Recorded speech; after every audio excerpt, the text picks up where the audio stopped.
এই লাল লেহেঙ্গা পরে আমি চলে আসবো, তুমি শুধু আমাকে অ্যাকসেপ্ট করো। আমি কমিউনিটি সেন্টারে যাব না, কিন্তু আমার কিন্তু অলরেডি আক্ট হয়ে গেছে, ওইটা কিন্তু আমার প্রোগ্রাম।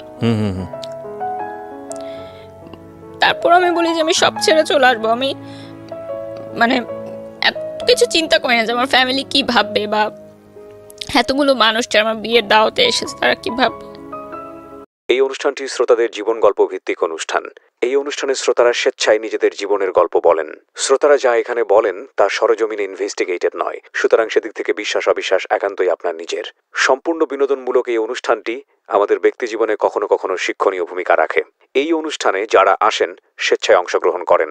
এই অনুষ্ঠানে কনফেস করবার পরে কিংবা জীবন গল্প বলবার পরে তার ব্যক্তি ও সামাজিক জীবনে কোনো বিরূপ প্রভাব পড়লে সেটার জন্য রেডিও কর্তৃপক্ষ দায়ী নয়। আমি প্রথমে অনুরোধ করে নিচ্ছি সবাইকে যে পুরো গল্পটা একটু মনোযোগ দিয়ে সবাইকে শুনতে হবে। তো আমার অনুষ্ঠানের কিছু নিয়ম আছে। বারিশ, রাইট? বারিশ সেটা হলো যে কিছু ফর্মালিটিস আছে, যেমন নামটা নিজের মুখে বলতে হয়, পুরো নামটা, আদার্স যে ব্যাপারগুলো থাকে। তো প্রথমে আমি পুরো নামটা জানতে চাই আপনার কাছে। আমার নাম হচ্ছে বারিশ হক। বারিশ হক, তো নিকনেম হচ্ছে বারিশ। বারিশ মানে তো বৃষ্টি। জি, বৃষ্টি। কোথায় থাকেন আপনি? আমি উত্তরাতে থাকি, ঢাকার উত্তরাতে থাকেন, মানে জন্ম কি ঢাকাতেই হয়েছে? জি, স্থানীয়। ওকে। আর দেশের বাড়ি কোথায়? নোয়াখালী। এটা অসাধারণ গল্প নিয়ে আমরা আজকে এখানে যাত্রা শুরু করছি, বিশেষ করে যারা দেখছেন এবং একসাথে যারা শুনছেন রেডিওতে। আমি টিনেজার যেসব ছেলে মেয়ে আছে এবং কম বেশি ভালোবাসার মধ্যে যারা আছে তাদের সবাইকে বলবো যে আজকের এই গল্পটা খুব বেশি শিক্ষণীয় একটা গল্প। চলেন বারিশ, আমরা শুরু করি একেবারে। আপনি তো জানেনই আমাদের অনুষ্ঠানের নিয়ম, একেবারে ছোটবেলা থেকে যেখান থেকে বলার আছে আপনার। জি, আমি প্রথমেই বলবো যে আমি খুব মধ্যবিত্ত ঘরের একটি মেয়ে। ছোট থেকে দেখেছি যে আমার মা একজন শিক্ষক আছেন এখনও, আমার বাবাও চাকরি করতেন। তো যৌথ পরিবারে আমার বড় হয়ে ওঠা, কিন্তু যেহেতু বাবা মা দুজনেই চাকরি করতেন, দেখা যেত যে অতটা সময় উঠেনি বাবা মার সাথে যেই ছোটোবেলায় যেই স্মৃতিগুলো। তো 5 বছর বয়স যখন হয় তখন আমার ভাই হয়ে যায়, তো ভাইকে নিয়ে ব্যস্ত হয়ে পড়ে ফ্যামিলি, সবাই নতুন সদস্য আসলে। তো দেখা যায় সেই সময় থেকে আমি একটু বড় সন্তান ফিল করি। বড় সন্তান, আচ্ছা, একটু লোনলি ফিল করা স্টার্ট করি। লোনলি বা জেলাস ফিল হতো কি, মানে ভাইকে? হ্যাঁ, জেলাস তো ফিল হতোই, যে সেই বয়সে অবশ্যই সব আদর আরেকটা পেয়ে যাচ্ছে। এবং আরেকটা বিষয় ছিল যে আমি খুব ইন্ট্রোভার্ট, ছোট থেকেই খুব কম কথা বলতাম, কথা বলা শিখেছি অনেক দেরিতে। তো এই লোনলিনেসটা কাটানোর জন্য যখন স্কুল কলেজে স্কুলে যাই। স্কুলে গেলেন মানে হচ্ছে একদম কি প্রাইমারি স্কুলের কথা বলতেছেন? আমার প্রথম স্কুল হচ্ছে হার্টকো ইন্টারন্যাশনাল স্কুল, আর সেটা এখন অনেক বড় পরিসরে হয়েছে, তখন অনেক ছোট পরিসরে ছিল। এবং সেখানেও আমার খুব বেশি বন্ধু হয়েছে এমন না। তো যখন ভাই স্কুলে ভর্তি হওয়া শুরু করলো তখন এরকম একটা ব্যাপার হলো যে যেহেতু আমরা মিডল ক্লাস ফ্যামিলি ছিলাম, যে ভাইকে ইংলিশ মিডিয়ামে পড়াতে হবে, সেক্ষেত্রে দুইজনের ইংলিশ মিডিয়ামের খরচটা আসলে নেওয়াটা পসিবল হচ্ছিল না। তো সেখানে ওই বয়সটাতে কিন্তু স্যাক্রিফাইসটা শুরু হয় আমার, যে আমি বাংলা মিডিয়ামে চলে আসলাম। সেটা হলো মাইলস্টোন কলেজে, আর আমার ভাই মাইলস্টোন কলেজের ইংলিশ মিডিয়ামে পড়াশোনা শুরু করলো। তো এই যে মাইলস্টোন কলেজে বাংলা মিডিয়ামে আসলাম, এখান থেকেই আসলে গল্পের টার্নিং পয়েন্টটা শুরু। তখন আমি ক্লাস 7-এ পড়ি। তো 7-এ পড়া অবস্থায় কিন্তু এত ফ্রেন্ড ছিল না, এবং একটু লোনলিনেসের জন্য বলতে পারেন যে একটা ছেলেকে ভালো লাগে। সে ছেলেটা ছিল ক্লাস 8-এ। তো আমি ওই সময় কিন্তু আমাদের এতটা অ্যাভেলেবল ছিল না ছেলে মেয়েদের কথা বলা বা ছেলেমেয়েরা বন্ধু হবে এরকম। মোবাইলও ছিল না আমাদের সবার হাতে, ফেসবুক, এত সোশ্যাল মিডিয়া ছিল না। তো সেই সময় ক্লাস 7-এ থাকতেই আমি ক্লাস 8-এ পড়া একজন সিনিয়র ভাইয়াকে প্রপোজ করি। এবং ইউ প্রপোজ? হ্যাঁ, আমি ইন্ট্রোভার্ট একজন মানুষ। হ্যাঁ, কিন্তু ভালোবাসার দিক থেকে আমার মনে হয়েছে যে আমি আগে জানাবো তাকে। মানে যে সায়েন্স বিল্ডিং এর সামনে আমাদের একটা আছে, ওখানে সবাই বাসে উঠতো এসে, সব সেকশন থেকে এসে। তো আমিও কলেজ বাসে যাওয়া আসা করতাম, সেও কলেজ বাসে যাওয়া আসা করতো। তো তার একটা বন্ধু ছিল, সে আমার সাথেই একসাথে আমাদের সিট যখন পড়তো, ক্লাস 8-এর সিট আর 7-এর সিট, তখন আমাদের একসাথে সিট পড়তো। তো ওনাকে আমি বললাম যে আপনার বন্ধুকে আমার খুব ভালো লাগে, আমি তার সাথে ফ্রেন্ডশিপ করতে চাই। তখন তার এভাবে বলা যায় না যে প্রেম করতে চাই। কাকে বললেন এটা? তার বেস্ট ফ্রেন্ডকে, যে আমার সাথে একই পাশাপাশি সিট পড়তো। তো আমি বললাম যে অমুক সময় অমুক তারিখে ছুটির পর আপনারা দুজন ওখানে আসবেন, আমি তাকে কিছু কথা বলবো। যথারীতি তারা আসলো। আমার এখনও মনে আছে সেদিন ইংলিশ সেকেন্ড পেপার পরীক্ষা ছিল, মানে আমি ক্লাস 7-এর ইয়ার এন্ড এক্সাম দিচ্ছিলাম আর ওনারা বৃত্তি কোচিংয়ের পরীক্ষা দিচ্ছিল, মানে সামনে বৃত্তি পরীক্ষা। তো আসার পর আমি বললাম যে আপনাকে আমার অনেক ভালো লাগে, আমি আপনার সাথে ফ্রেন্ডশিপ করতে চাই। ফার্স্টে জাস্ট ফ্রেন্ডশিপই ছিল, বাট আমার দিক থেকে সেটা প্রেম ছিল। বাট আমি জানতে চাচ্ছিলাম যে সে আমার সাথে কথা বলতে কমফোর্টেবল কিনা, কারণ সেও খুব ইন্ট্রোভার্ট একটা ছেলে ছিল। তো ওর রিপ্লাই কি ছিল? আমি ভেবে দেখবো, ঠিক আছে কথা বলবো। তার কোনো মেয়ে ফ্রেন্ডও ছিল না ওই বয়সে। আপনার ওর কি ভালো লেগেছিল? আমার ভালো লেগেছিল যেটা যে মাইলস্টোনের ছেলেরা সেই সময় অনেক দুষ্ট ছিল অন্যান্য কলেজের তুলনায়, এবং অনেক দুষ্টুমি করতো। তো সেই ছেলেটার যে একটা বিষয় ছিল যে একটা ক্যাপ পরে আসতো এবং নিচে তাকিয়ে থাকতো এবং কোনো দিকে তাকাতো না, সে মানে কোনো মেয়ের দিকেও তাকাতো না, কোনো মেয়ের সাথে কথাও বলতো না। সো এই জিনিসটা আমাকে খুব ক্যাচ করেছে যে একটু ডিফারেন্ট ছিল, এবং আমার মনে হচ্ছে যে আমার সাথে যাই ইন্ট্রোভার্ট এবং খুব পরিমিত হাসতো, পরিমিত কথা বলতো, এগুলো আমার তার পার্সোনালিটিটা আমার ভালো লেগেছে। এবং অবশ্যই দেখতে অনেক সুন্দর ছিল, সেটাও একটা সেই বয়সে আসলে দেখতে সুন্দরটাই লাভ এট ফার্স্ট সাইট আর কি। ইভেন আমি যখন তাকে প্রপোজ করি আমি জানতামও না তার নামটা কি, পরবর্তীতে আমি জানতে পেরেছি তার নাম কি, তার পরিচয় কি, এভরিথিং। তো এভাবে কথা হতে থাকে। তখন কিন্তু মোবাইল ফোন যেহেতু ছিল না, TNT-তে আমরা প্রেম করতাম। তো কয়েক মাস লাগে তাকে আমার প্রেম ভালোবাসা এই জিনিসটা বোঝাতে। আপনি নিজেও তো বুঝতাম না, কিন্তু ফ্রেন্ডশিপের যে একটু বেশি এটা ভালো লাগাটা, ভালোবাসাটা, এই বিষয়গুলো শেয়ার করা। তো একদিন কথা বলছিলাম এরকম ফোনে, আমার আরেকজন শুনলো, যেহেতু আমরা যৌথ পরিবারে ছিলাম, সে মাকে বলল যে এরকম আমি কথা বলি একজনের সাথে। তো বাসায়ও মারধর স্বাভাবিকভাবেই, ছেলের বাসায়ও ফোন দিল আমার বাসা থেকে। তো তারপর যেটা সিদ্ধান্ত হলো যে স্কুল থেকে আমাকে বললো যে যদি তুমি ক্লাস 8-এ অ্যাডমিশন নিতে চাও তোমার ফ্যামিলিকে ডাকতে হবে, যেহেতু এরকম একটা বিষয় জানাজানি হলো। এবং অন্য স্টুডেন্টরাও তখন গিয়ে বলল যে হ্যাঁ আমরা তো জানি ওদের মধ্যে এরকম প্রেম চলছে, মানে তখন কথা লাগায় এরকম হয় না, যে অন্যরাও এই কথাগুলো বলল। তো সে সময় আমার মনে হলো যে এই স্কুলে আমি আর পড়বো না, এবং ছেলেটার জন্য অনেক কষ্টকর ছিল যে ও বললো যে না আমি তোমার সাথে আর কথা বলবো না, আমাকে প্রচুর মানুষজন অনেক কথা জিজ্ঞাসা করছে, টিচাররা অনেক কথা জিজ্ঞাসা করছে, বাসায় সমস্যা, আমি সম্পর্ক রাখতে চাই না। তো যাই হোক আমি সে বললো যে সে স্কুল ছেড়ে দেবে, এবং সে গাজীপুরে থেকে আসতো উত্তরাতে মাইলস্টোন, এবং গাজীপুরে তখন এত ভালো শিক্ষা প্রতিষ্ঠান ছিল না। তো সে অনেক কষ্ট করে যাতায়াত করে এখানে আসতো। তো আমি বললাম যে ঠিক আছে তাহলে তুমি এখানে পড়ো, আমি চলে যাচ্ছি, আবার স্যাক্রিফাইস, হ্যাঁ যদি এত সমস্যা হয়। তো আমি চলে আসলাম স্কুল ছেড়ে শহীদ আনোয়ার গার্লস কলেজে। আমার মা শহীদ আনোয়ার গার্লস কলেজের টিচার। তো ওখানে আসার পর আরেকটা যে ধাক্কাটা খেলাম যে যেহেতু ওটা অনেক স্ট্রিক্ট ছিল স্কুলটা, আমাকে বললো যে যেহেতু বাইরের স্কুল থেকে এসেছে তো সায়েন্স কমার্স কিছুই দেওয়া যাবে না, সে চাইলে আর্টসে ভর্তি হতে পারে, আর যদি সে সায়েন্স কমার্স চায় তাহলে আবার পুনরায় তাকে মানে ক্লাস 8-এ পড়তে হবে। তারা বললো যে আবার, তো আমি তো আরেকটা ইয়ার লস দিব না, আমার মাও সেটা চাচ্ছিলেন না। তো যেভাবেই হোক আমি মানবিক শাখায় ভর্তি হলাম। এবং টার্গেট কি ছিল? সায়েন্স নিয়ে পড়া না? হ্যাঁ অবশ্যই সবারই সেটাই ইচ্ছা থাকে সায়েন্স নিয়ে পড়ার। তো এক বছর ইয়ার লসের চেয়ে আমি চিন্তা করলাম যে আর্টস নিয়েই পড়ি। মানে এমনিতেই কোনো লাইফের এম ছিল যে ডাক্তার হব, ইঞ্জিনিয়ার হব? না সেরকম কোনো এম ছিল না, জাস্ট ইচ্ছা ছিল যে সবাই সায়েন্সে পড়ে বা কমার্সে পড়তাম অ্যাটলিস্ট, কারণ আমার মা কমার্সের টিচার ছিলেন। তো যাই হোক সেই সময় কিন্তু একটা বিষয় ছিল যে যারা সায়েন্স বা কমার্সে পড়তো তারা মানবিক শাখার ছাত্রীদেরকে একটু দুর্বল ছাত্রী মনে করতো, এবং সেখানে কিন্তু একটা হালকা বুলিংয়েরও শিকার হতে হতো সবাইকে, নট অনলি মি। আমি নিজেও মানবিক বিভাগে পড়েছি, আই নো দ্যাট।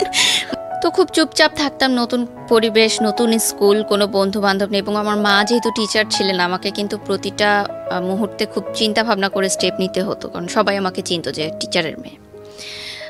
তো চুপচাপ থাকতাম, এবং ওই সম্পর্কটা মিউচুয়াল আন্ডারস্ট্যান্ডিংয়ে ছেলেটা বলল যে সম্পর্ক এভাবে রাখতে পারবে না। তো আমি তাকে একটু রিকোয়েস্ট করি যে ঠিক আছে আমি তোমার জন্য অপেক্ষা করব, তুমি আমার জন্য অপেক্ষা করবে, আমরা কেউ কারোর সাথে কন্ট্যাক্ট করব না, কিন্তু যখন আমাদের কন্ট্যাক্ট করার বয়স হবে, লাইক আমরা কলেজে উঠবো, তখন আমি তোমার সাথে যোগাযোগ করবো বা তুমি আমার সাথে যোগাযোগ। কমিটমেন্ট এটাই ছিল, শেষ কথা এটাই হয় যে আমরা অপেক্ষা করব। আমি কিন্তু অপেক্ষা করতে থাকি এইদিকে, আমি কারোর সাথেই কথা বলি না, তেমন কিছু হয় না। ওই যে বললাম যে তার একটা বেস্ট ফ্রেন্ড ছিল, সে আবার আমারও মিউচুয়াল ফ্রেন্ড ছিল। ওই ভাইয়ার মাধ্যমে মাঝে মধ্যে মাসে একবার হয়তো খোঁজ নিতাম যে সে ভালো আছে কিনা। আমি ভালো আছি এটুকু জানানোর জন্য, যেহেতু তখন মোবাইল এতটা ইজি ছিল না এবং ওনার পার্সোনাল মোবাইল ছিল সেই সময়, দ্যাটস ওই কথা বলা হতো। তো ইন দ্য মিড টাইম যখন ওরা এসএসসি পরীক্ষা দেয় লাইক 10-এর পরে, আমি তখন ক্লাস 10-এ পড়ি, তখন মাইলস্টোনের এক সহপাঠী আমাকে ফোন করে, মানে তার সাথেও আমার কন্ট্যাক্ট হতো মাঝে মধ্যে। সে আমাকে জানায় যে ছেলেটার জন্য আমি অপেক্ষা করছি সে আরেকটা রিলেশনে ইনভলভ হচ্ছে, এরকম মানে মাইলস্টোনেরই আরেকটা মেয়ের সাথে, আচ্ছা, তারই সহপাঠী। তো আমি প্রথমে সেই জিনিসটা একদমই বিশ্বাস করিনি, কারণ আমার ওই যে মাথায় ছিল যে কমিটমেন্ট, সে আমাকে কমিটমেন্ট দিয়েছে এবং আমি কমিটমেন্ট রাখছি, তার মানে সেও কমিটমেন্ট রাখছে। সে এখনো মানে মনে হয় যে ব্যাপারগুলো অনেক সিলি ছিল, বাট সেই বয়সটাই কিন্তু ডেফিনেটলি আমি এটাই বলবো, যারা দেখছেন তাদেরকে বলবো যে এটা আপনি আপনার বয়স দিয়ে জাজ করবেন না, ওই সময়ের বয়সটা দিয়ে জাজ করেন, তাহলে আপনি রিলেট করতে পারবেন অনেক কিছু। বলুন। তো যে বিষয়টা ছিল যে আমি তো ওয়েট করছি, তো আমি মনে করলাম যে ঠিক আছে এসএসসি পরীক্ষাটা শেষ হোক, তারপর আমি তার সাথে সব বিষয় নিয়ে কথা বলবো, এখন তাকে আমি ডিস্টার্ব করতে চাই না। তো এসএসসি পরীক্ষা শেষ হওয়ার পর আমি যখন এসএসসি পরীক্ষা দিব এরকম অবস্থা, তাদের পরীক্ষা শেষ, রেজাল্ট বের হয়েছে, সে সময় ফোনে করলাম, তার মার মোবাইলে ফোন করলাম, সেদিন এত বছর পর এই যে কথা হওয়া। তো সে তো খুবই অবাক যে আমি আবার তাকে ফোন দিব, এটা সে ভাবেনি কখনো। আফটার প্রায় 2 বছর পর কথা হয়, 2-2.5 বছর পর। তো খুব খুশি, আমি ফোন দিয়েছি। তো আমি বললাম যে আমরা তো এখন সম্পর্কটা চাইলে আবার কন্টিনিউ করতে পারি। তো সে বললো আমার কিছু সময় লাগবে, আমি কলেজটা শেষ করতে চাই, তারপর। আমি বললাম যে আরও সময় লাগবে, আচ্ছা ঠিক আছে, আমরা কিছু হলে কথা বলতে পারি। তো বললো যে আচ্ছা ঠিক আছে, কিন্তু তোমার এসএসসি পরীক্ষা শেষ হোক, আমিও কলেজে উঠি, তুমিও কলেজে উঠো, এরপর আমরা কন্ট্যাক্ট করব। তো এই যে আবার ছাড়া কন্ট্যাক্ট, মাঝে মধ্যে হয়তো কথা হতো 2 মাসে একবার এরকম। তারপর যখন কলেজে ভর্তি হলাম তখন আমি বললাম যে ঠিক আছে এবার আমরা ফুল ফ্রেজ রিলেশনশিপে যাই, দুইজনই কলেজে পড়ি, আমি শহীদ অনারে পড়ি, সে মাইলস্টোনেই পড়ে। তো সে বললো ওকে ঠিক আছে, রিলেশন আবার কন্টিনিউ। আমার মনে হলো যে আমি যেটা চেয়েছিলাম, এত বছর ধরে যার জন্য অপেক্ষা করেছি, সবই পেয়েছি আমি, আমার আর কিছু পাওয়ার নেই এই জীবনে। তো শুরু রিলেশনশিপ। তো রিলেশনশিপ শুরু হওয়ার প্রায় 6 মাসের মাথায় আমি জানতে পারি যে অন্যান্য সহপাঠীদের কাছ থেকে এবং ওর ফ্রেন্ড সার্কেলের মাধ্যমে যে তার মাইলস্টোন কলেজেও একটা রিলেশনশিপ আছে একটা মেয়ের সাথে, এবং সেই মেয়েটা তারই ক্লাসমেট। তো এখন আমার সাথে যেহেতু তার কন্টিনিউ রিলেশন, সো আমি কিন্তু বুঝতে পারছিলাম না যে ব্যাপারটা কি হচ্ছে। সো আমি ভেবেছি যে হয়তো অন দি ফ্রেন্ডস, এটা হয়তো অন্যরা অন্যভাবে নিচ্ছে, বা আমাকে হয়তো তারা কথা লাগানোর জন্য কিছু বলতে চাচ্ছে। তো আমি সেটা বিলিভ করি না। তো আমি তাকে জিজ্ঞাসা করেছি কয়েকবার, সে বলেছে যে জাস্ট ফ্রেন্ড, আমরা একসাথে এসএসসি পরীক্ষা দিয়েছিলাম, আমাদের একই সেন্টারে পড়েছিল, সেখান থেকে পরিচয়, জাস্ট ফ্রেন্ড। তো ঠিক আছে। তো ওই মেয়ের জন্মদিনের সময় সে আমাকে বলে যে বার্থডে ওর, আমরা সবাই সেলিব্রেট করতে যাচ্ছি। তখন উত্তরে একটা রেস্টুরেন্ট ছিল ভূতের আড্ডা, যেটা এখন উঠিয়ে দেওয়া হয়েছে। তো ওই রেস্টুরেন্টটায় পরবর্তীতে আমি জানতে পারি তার ফ্রেন্ড সার্কেলের মাধ্যমে যে পার্টিটা সেই থ্রো করেছিল ওই মেয়েটার জন্য, মেয়েটাকে সারপ্রাইজ দেওয়ার জন্য। তো যখন ইন্টার পরীক্ষার রেজাল্ট দেয় তার আগে ওরা পুরো ফ্যামিলি যায় হচ্ছে ইন্ডিয়াতে, আজমির শরীফে। তো সেই সময় সে যখন ইন্ডিয়াতে যায়, আমি বাংলাদেশে থাকি, ওই মেয়েটা আমাকে ফোন দেয়। ফোন দিয়ে সে আমাকে নানা নাজে বাজে কথা বলে যে তার বয়ফ্রেন্ডের সাথে আমি কেন রিলেশন রেখেছি, আমি কেন তাকে ছাড়ছি না। আমি বললাম আমি তো এগুলোর কিছুই জানি না, এবং সে যেহেতু ইন্ডিয়া, আমি তার সাথে কন্ট্যাক্ট করতে পারছি না। তো এমন কোনো কথা নাই যে সে বললো না। এখানে আরেকটা ছোট বিষয় অ্যাড করতে চাই, আমার এসএসসি পরে যে 3 মাস গ্যাপ ছিল, তখন কিন্তু আমি নাচের স্কুলে ভর্তি হই, বুলবুল ললিতকলা একাডেমি বাফা। আমি ওখানে ক্লাস করতাম উত্তরা শাখাতে। তখন নাচটা শেখা ছিল শুধুমাত্র একটি সময়, মানে টাইম পাস করার জন্য। আর এমনিতে ভালো লাগতো ছোট থেকে নাচের প্রোগ্রাম দেখতে টেলিভিশনে, জাস্ট কিভাবে নাচটা করে এটা জানার জন্য, কালচারাল অ্যাক্টিভিটিসে পার্টিসিপেট করার জন্য, দ্যাটস ইট। এটাকে প্রফেশন হিসাবে নিব বা নাচ করব, টেলিভিশনে কাজ করব, এরকম মানে স্বপ্ন দেখিনি কখনো। কারণ আমার ওই ধ্যান ধারণা ছিল ওই ছেলেটাকে নিয়েই, আর বাকি সব কিছু আমার কাছে মনে হতো যে এক্সট্রা সব কিছু, ওইটাই আমার মেইন। তো ওই মেয়েটা আমাকে খুব মানে একটা কথা বলেছিল, যেটা আমার এখনো মনে পড়ে, যে আমাদের তখন স্কুলে, নাচের স্কুলে আমাদের সামনে একটা ছোট পার্ক ছিল, ওই পার্কে আমাদের গ্রুপ নাচ হতো তখন। তো ওই স্কুলে যারা যারা মানে নাচ শিখতো তারা সবাই গ্রুপে নাচ করতো। তখন সে আমাকে বলে যে তোর মূরত তো শুধু ওই পার্কে নাচ করার, তুই তো রাস্তার মেয়ে, এর বেশি তো কিছু করতে পারবি না। তো এই কথাটা না এখনো আমার খুব কানে বাজে, এই কথাটা আমি ভুলতে পারি না এখন পর্যন্ত, যে এত খারাপ খারাপ কথা আমাকে শুনতে হয়েছে সে সময়, যে আমি জানি না, আমি কিন্তু জানি না যে সে আরেকটা রিলেশনশিপে আছে। যদি আমি জানতাম তাহলে হয়তো আমি আগাতাম না। তো পরে যখন সে ইন্ডিয়া থেকে আসে, আমি ফোনের সব কিছু রেকর্ড করে রাখি, তখন কিন্তু কল রেকর্ড করা যেত, যে বাটন সিস্টেম যে ফোনগুলো ছিল ওটাতে কল রেকর্ড করে আমি তাকে শোনাই যে এই কথাগুলো আমাকে শোনানো হয়েছে এই মেয়েটাকে। তখন সে বলে মেয়েটা আমাকে জাস্ট পছন্দ করে, তোমাকে হয়তো এমনি কথাগুলো বলেছে, বাদ দাও, এগুলো সব ভুলে যাও। আর তার আর আমার দেখা হতো, বিষয়টা কীরকম, যে রেস্টুরেন্টে তখন কিন্তু বসে প্রেম করা হতো না, দেখাও হতো এমন না, যে দূর থেকে দেখা হতো। আর সে বলতো যে আমি কাছে দেখা করব না, আমার প্রবলেম আছে কেউ দেখলে। তাদের ফ্যামিলি পলিটিক্যাল ব্যাকগ্রাউন্ড ছিল, সো ওকে অনেকে চিনতো, সো দেখলে কেউ প্রবলেম। তো আমি ইউসিসিতে যখন কোচিং শুরু করলাম ঢাকা ইউনিভার্সিটির জন্য, তখন সে ল পড়ার জন্য ল ইউনিভার্সিটিতে ভর্তি হলো, একটা প্রাইভেট ইউনিভার্সিটি, সেটা ধানমন্ডিতে ছিল। তো দেখাটা আমাদের কিভাবে হতো, আমি তার জন্য ধানমন্ডির বাসে উঠতাম, মানে সে গাজীপুর থেকে আসতো, আমি এয়ারপোর্ট থেকে উঠতাম, বাসটা ধানমন্ডি যেত, আমি খামারবাড়িতে নামতাম, এবং তখন কিন্তু ওয়ান ওয়ে ছিল রিক্সার, আমি খামারবাড়ি থেকে হেঁটে ফার্মগেটে যেতাম ইউসিসিতে।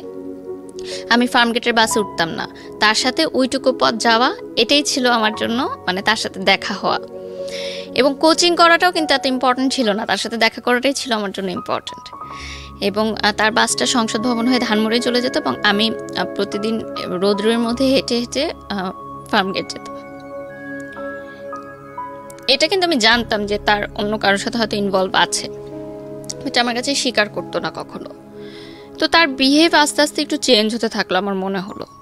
আগে রাতে কথা বলতো, সারা রাত রাতে কথাও কমিয়ে দিল, দেখা কমিয়ে দিল, বলতো যে এভাবে প্রতিদিন যাওয়া আসা করে আমার ভালো লাগে না, আমি ফ্রেন্ডদের সাথে যেতে চাই, আমার ফ্রেন্ডরা থাকে ওদের সাথে যেতে। ঠিক আছে, একটা টাইম পরে আমি অনেকগুলো প্রুফ পেলাম যে সে আরেকটা রিলেশনশিপে আছে। বসার পর আমি শুধু তাকে একটা কথাই জিজ্ঞাসা করি ওই সময়, যে আমি আগে পরে কোনো কথাই জানতে চাই না, আমি শুধু জানতে চাই যে তোমার মেয়েটার সাথে শারীরিক সম্পর্ক হয়েছে কিনা, কারণ আমার সাথে তার এরকম কোনো সম্পর্ক ছিল না। যে বললাম যে দূর থেকে দেখা, এটুকুই ছিল আমার ভালোবাসা। তো আমি বলতে চাচ্ছি যে আগে পিছনে আমি কিছু জানতে চাচ্ছি না, জাস্ট আমি ইয়েস অর নো জানতে চাচ্ছি। তখন সে বলে ইয়েস। তো আমার হাতে একটা গ্লাস ছিল, আমি গ্লাসটা জাস্ট ছুঁড়ে মেরে চলে আসি, উঠে আমি বাসে করে চলে আসি। ওইটাই শেষ দেখা সরাসরি আমার। এখনও মনে আছে যে একসাথে আসার কথা ছিল, বাট আমি চলে আসি ওই গ্লাসটা ভেঙে। সে কিভাবে এসেছে আমি জানি না। তো পুরোটা বাসে আমি কাঁদতে কাঁদতে আসি ফার্মগেট থেকে এয়ারপোর্ট পর্যন্ত। এবং আমার মনে হয় যে মানে পরবর্তীতে যেটা আমি জানতে পারি, যে আমি যখন ছিলাম না, যে সেই গ্যাপের মধ্যে তার ওই রিলেশনশিপটা হয়েছিল, এবং পরবর্তীতে সে ভেবেছিল যে আমার সাথে কন্টিনিউ করার পর হয়তো একজনকে সে তাকে হয়তো বাদ দিয়ে দিবে সে, বাট সে আসলে দুইটা রিলেশনই কন্টিনিউ করছিল, ওই মেয়েটাকেও সে না করতে পারছিল না। এখন এখানে তার ফলটাও আমি কিভাবে দেখব, কারণ সে ভাবেনি যে সিচুয়েশনাল। আমরা বরং সিচুয়েশনটাকে অ্যাকসেপ্ট করি। ওর জায়গা থেকে বিষয়টা বলার থাকলে হয়তো 1000 টাইপ অফ লজিক আছে ওখানে। আপনার জায়গা থেকে এটা সত্য, ওর জায়গা থেকে সত্যটা অন্যরকম। যে মেয়েটা সম্পর্ক করেছে তার জায়গা থেকে সত্যটা এরকম, বাট রাইট। সো ট্রায়াঙ্গেল সিচুয়েশনে তিনজনই তিন জায়গা থেকে সত্য, এবং তিনজনেরই কিছু না কিছু লজিক আছে। আমি শুধু বয়সটাকে দেখতে চাই। আপনার যখন ব্রেকআপ হলো তখন বয়সটা কত? মানে যখন আপনি গ্লাসটা ভাঙলেন ওই সময় বয়সটা কত? 18। সো 18 এজ, এই এইজে এত যুক্তি দিয়ে প্রেম চলে না, ডেফিনেটলি চলে না। এখানে ফুল অফ ইমোশন, বয়সন্ধিকাল, এবং এখানে আসলে কি হয় মানে এত জাজমেন্টে যাওয়াটা খুব মুশকিল। বরং আমরা আপনার জীবনের ঘটনা থেকে আমরা আমাদের যেন শিক্ষাটা নিতে পারি, আমাদের যেন কিছু না কিছু হলো ওই রকম সিদ্ধান্ত নেবার ক্ষেত্রে যেন সতর্ক হতে পারি, যেটা কারণে আপনি মূলত আজকে এখানে এসেছেন। সো ওই জায়গাগুলোকে আমরা ফোকাস করি। সো প্লিজ ডু নট জাজ হার, কারণ ওনার লাইফে যে ঘটনা ঘটেছে তার চেয়ে ভয়ঙ্করতম ঘটনা অনেকের জীবনে ঘটে, ঠিক আছে? উনি যে সাহস করে আজকে এখানে বলতে এসছেন নিজেকে হালকা করার জন্য, এইটাকে অ্যাপ্রিসিয়েট করার মতো। তো বলেন, তারপর কি হলো? তারপরে আমার মনে হলো যে আমি আসলে তাকে ছাড়া থাকতে পারবো না, যত কষ্টই হোক আমি তার সাথে থাকবো, আমি তাকে বুঝাবো যে তুমি আমার সাথে থাকো, টাইম নাও ওই মেয়েটার থেকে দূরে আসার জন্য। কিন্তু কোনোভাবেই সে আর কি আমার সাথে কন্ট্যাক্ট করে না। তো আমি এতটা মানসিকভাবে ভেঙে পড়ি যে তার ইউনিভার্সিটির সামনে গিয়ে আমি দাঁড়িয়ে থাকতাম ঘন্টার পর ঘন্টা। মানে আপনি ব্রেকআপ করার পরে আপনি ওকে পাওয়ার জন্য পাগলের মতো হয়ে গিয়েছেন? মানে এতটা বেশি ক্রেজি ছিলাম আমি সেই সময় তার জন্য। তো তার ইউনিভার্সিটির ছেলেদের দিয়েও আমাকে থ্রেট দিয়েছে যে এই ইউনিভার্সিটির সামনে যেন তোমাকে আর দাঁড়াতে না। ঘন্টার পর ঘন্টা কি আপনি একাই দাঁড়িয়ে থাকতেন ওখানে? আমি একাই দাঁড়িয়ে থাকতাম। আর আমার সে সময় তেমন কোনো বন্ধুও ছিল না, আমি খুব ইন্ট্রোভার্ট ছিলাম। তার বন্ধুদের সাথেও অনেকবার কথা বলার চেষ্টা করলাম, তারা বলল যে দেখো, যেহেতু ওরা অনেক কাছাকাছি ছিল একটা সময়, সহপাঠী মানে কি এভরিডে তাদের মিট হতো, দেখা হতো, এবং যেহেতু সহপাঠী ছিল বাসাতেও তাদের অ্যাক্সেস ছিল, ফ্রেন্ড সার্কেল যখন যেত গ্রুপ ওয়াইজ, আমি তো অনেক দূরত্ব ছিল আমাদের মধ্যে, জাস্ট ফোনে কথা হতো। তো হয়তো ইমোশনাল অ্যাটাচমেন্টটা তার সাথে বেশি এবং তাকে হয়তো ছাড়তে পারছে না। তো আমার একটা প্রশ্ন ছিল তাহলে সেকেন্ড টাইম কেন আমার সাথে রিলেশনশিপ কন্টিনিউ করলো? তখন আমাকে না করে দিলেই পারতো। এতগুলো বছর আমি যে তার জন্য অপেক্ষা করলাম, সেই অপেক্ষার সময়গুলো আমাকে কষ্ট দিত, যে এই অপেক্ষাগুলোর তাহলে মূল্য কোথায় গেল। এবং এই সময়টাই কিন্তু অনেক ছেলে আমাকে প্রপোজ করেছে, আমি কিন্তু কাউকে ইয়াস বলিনি, কারণ আমি ওই কমিটমেন্টের জায়গাটা ঠিক রেখেছিলাম। তো এরপর আমি ইউনিভার্সিটিতে উঠি, আমার ঢাকা ইউনিভার্সিটি পরীক্ষা জঘন্য হয়, খুবই খারাপ হয়, চান্স হয় না আমার বাবা মাও খুব কষ্ট পায় সেটার কারণে, বিকজ এটা আপনার লেখাপড়াতে ইফেক্ট করছিল। আমি যখন ইন্টার পরীক্ষা দিই তখন আমার যখন প্রেম চলছিল, আমি কিন্তু ইন্টার সেকেন্ড ইয়ারে গোল্ডেন A+ পাই মানবিক শাখা থেকে, এবং ঢাকা বোর্ডে 22তম স্থান অধিকার করি, মানে মোট নাম্বারের দিক থেকে, মানে যোগ করে সব নাম্বার যোগ করে আমি 22তম হই, এবং মানবিক শাখা থেকে প্রথম মানে 22তম আমিই হই। মানে এর আগে যারা হয়েছে 1 থেকে 21 তারা সবাই সায়েন্স বা কমার্সের। ও মানে কম্বাইন্ড? হ্যাঁ, কম্বাইন্ড হোল ঢাকা বোর্ডে আমি 22তম হই। সায়েন্স আর কমার্স কোনো ব্যাপার না, সবকিছু মিলিয়ে হোল। এবং কত সালে এটা? এটা হচ্ছে 2012, এবং আমাকে গভর্নমেন্ট থেকে কিন্তু প্রতি বছর টাকা দেয়া হতো। ক্যান ইউ ইমাজিন এই মেয়েটা ঢাকা ইউনিভার্সিটিতে চান্স পায়নি জাস্ট বিকজ অফ এই উলালা টাইপ প্রেম। ওকে, তারপর এটাই আসলে লার্নিং এর বিষয়, যারা এখন দেখবে যে পড়াশোনাটা অনেক বেশি ইম্পর্টেন্ট, কারণ জীবনের ক্যারিয়ারটা টোটালি চেঞ্জ হয়ে যায়। কিন্তু এই আপনার এই গল্প এখন পর্যন্ত আমাকে মানে এই মোমেন্টটা আমাকে ধাক্কা দিয়েছে। এর আগ পর্যন্ত আমি শুনেছি জীবনে এই ধরনের গল্প বহু শুনেছি, কিন্তু এই যে গা শিউরোটার ফিলিংস আমি খুব কম গল্পেই পাই, এখন উঠেছে। মানে আমার টিচাররা এবং আমার ফ্যামিলি ফ্রেন্ডসরা সবাই চিন্তা করেছিল যে আমি যে কোনো একটা সাবজেক্টে তো পাবোই, মানবিক শাখার কিন্তু অনেক সাবজেক্ট থাকে, এমন না যে আমাকে টপ সাবজেক্টগুলোতেই পেতে হবে চান্স। তো আমি পুরো এক্সামও দিতে পারিনি, আমি একটু সিক ছিলাম। তো তারপর আমি ভর্তি হই ইন্ডিপেন্ডেন্ট ইউনিভার্সিটি বাংলাদেশ আইইবিতে বসুন্ধরা শাখা, এবং ওখানে আমি ফুল স্কলারশিপ নিয়ে ভর্তি হই। মানে আমার কোন সাবজেক্টে পড়েন? আমি মিডিয়া এন্ড কমিউনিকেশনে ভর্তি হই, এবং আমার কোনো টিউশন ফি লাগতো না, ফুল ফ্রি। আমি প্রাইভেট ইউনিভার্সিটিতে পড়তাম, যেহেতু আমার রেজাল্টটা ভালো ছিল। যেহেতু আমি বলেছি আমি মিডল ক্লাস ফ্যামিলির মেয়ে, সো অবভিয়াসলি প্রাইভেট ইউনিভার্সিটির এত খরচ নেওয়াটা সম্ভব ছিল না। তো শুরু হয় আমার নতুন পড়াশোনা সব কিছু। তো সেই সময় আমার ফেসবুক নতুন, তো ফেসবুকে আমার একটা ছেলের সাথে পরিচয় হয়। সেই ছেলেটা তখন জব করে অলরেডি একটা গার্মেন্টস ফ্যাক্টরিতে, আমার চেয়ে প্রায় 14 বছরের বড়। তো যেহেতু আমার তেমন কোনো ফ্রেন্ড ছিল না, সো আমি তাকে কখনো দেখিনি, তার সাথে কথা বলতাম, জাস্ট শেয়ার করতাম যে আমার এরকম ব্রেকআপ হয়ে গেছে, আমার খুব খারাপ লাগছে, ছেলেরাই মনে হয় খারাপ, সব ছেলেরা খারাপ, এরকম আমি কথা বলতাম। তো এক সময় সে বলে যে আমি তোমার সাথে দেখা করতে চাই। তো দেখা করলাম, দেখলাম যে আমার চেয়ে অনেক সিনিয়র একটা ভদ্রলোক বলতে গেলে। তো আমার তার সাথে কথা বলতে ভালো লাগতো যে আমি কথাগুলো বলে হালকা হতে পারতাম। আর আমার তখনকার সেই সময় সমসাময়িক বান্ধবীরা সবাই কিন্তু প্রেম করছে, একদম চুটিয়ে প্রেম করছে।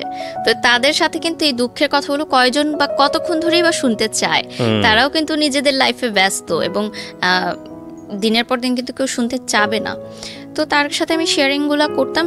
স্টিল নাও কিন্তু আমার ফ্যামিলি জানে না যে আমার পার্সোনাল লাইফে কী হচ্ছে, স্টিল জানে না। না, তাদেরকে আমি একটুও বুঝতে দেইনি, কারণ আমি খুবই চাপা স্বভাবের ছিলাম ছোট থেকে।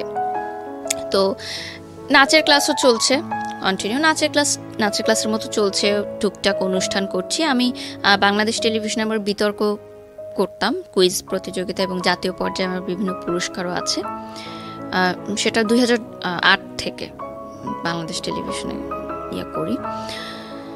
তো ইউনিভার্সিটিতে ওঠার পর আমার কিছু ফ্রেন্ড হয় ইউনিভার্সিটিতে প্রথম, তারা বুঝতে পারে যে আমি মেন্টালি ওকে না।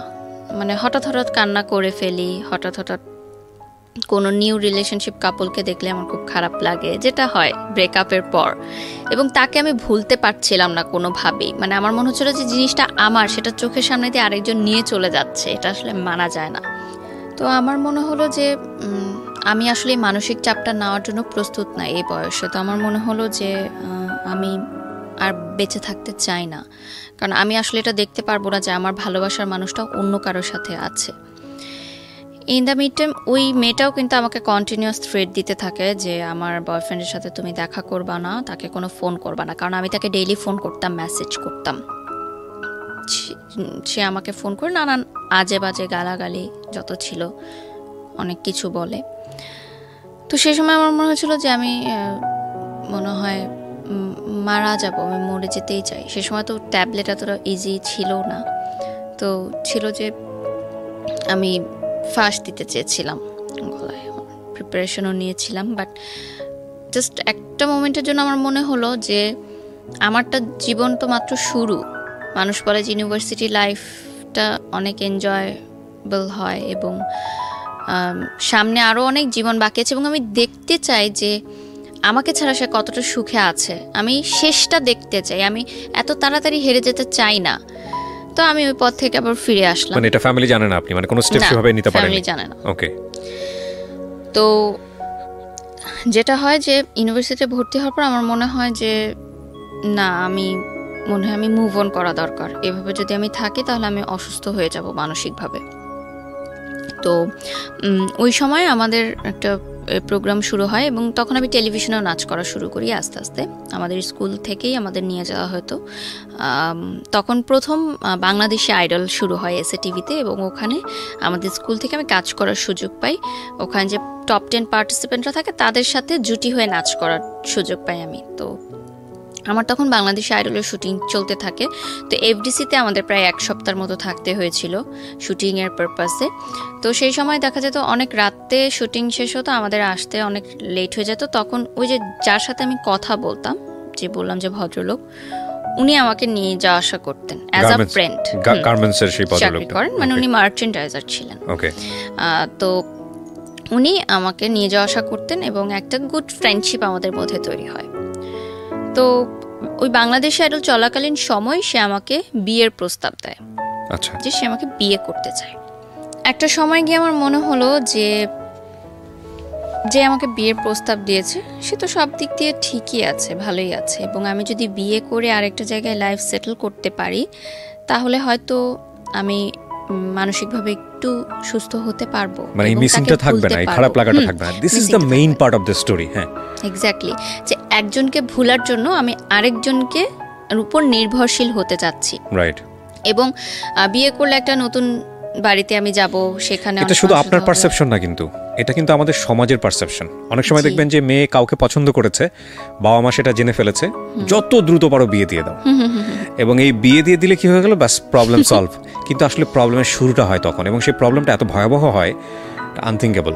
তবে এইটা যে আসলে সবসময় যে কাজ করে না তাও না, কারণ প্রিমিটিভ অনেকেই সুখে থাকে কিন্তু, এবং অনেকে জোর করে দিয়েও একটা পর্যায়ে মানিয়ে নিতে নিতে মোটামুটি সেটেল হয়ে যায়। সুখে থাকাটা আসলে নিজের বিষয়। এবং আরেকটা বিষয় হলো যে ধরেন সংসার জীবনে কেউ সুখী না, কিন্তু দেখা গেল যে হচ্ছে না, দুজনের মধ্যে ম্যাচ হচ্ছে না, ঠিক আছে, একটা বাচ্চা নিয়ে নাও, বাচ্চা নিলে হয়ে যাবে। সামটাইম ইট ওয়ার্কস, যদি কাজ না করে তাহলে এটা worst life, definitely worst life. তারপর কি হলো?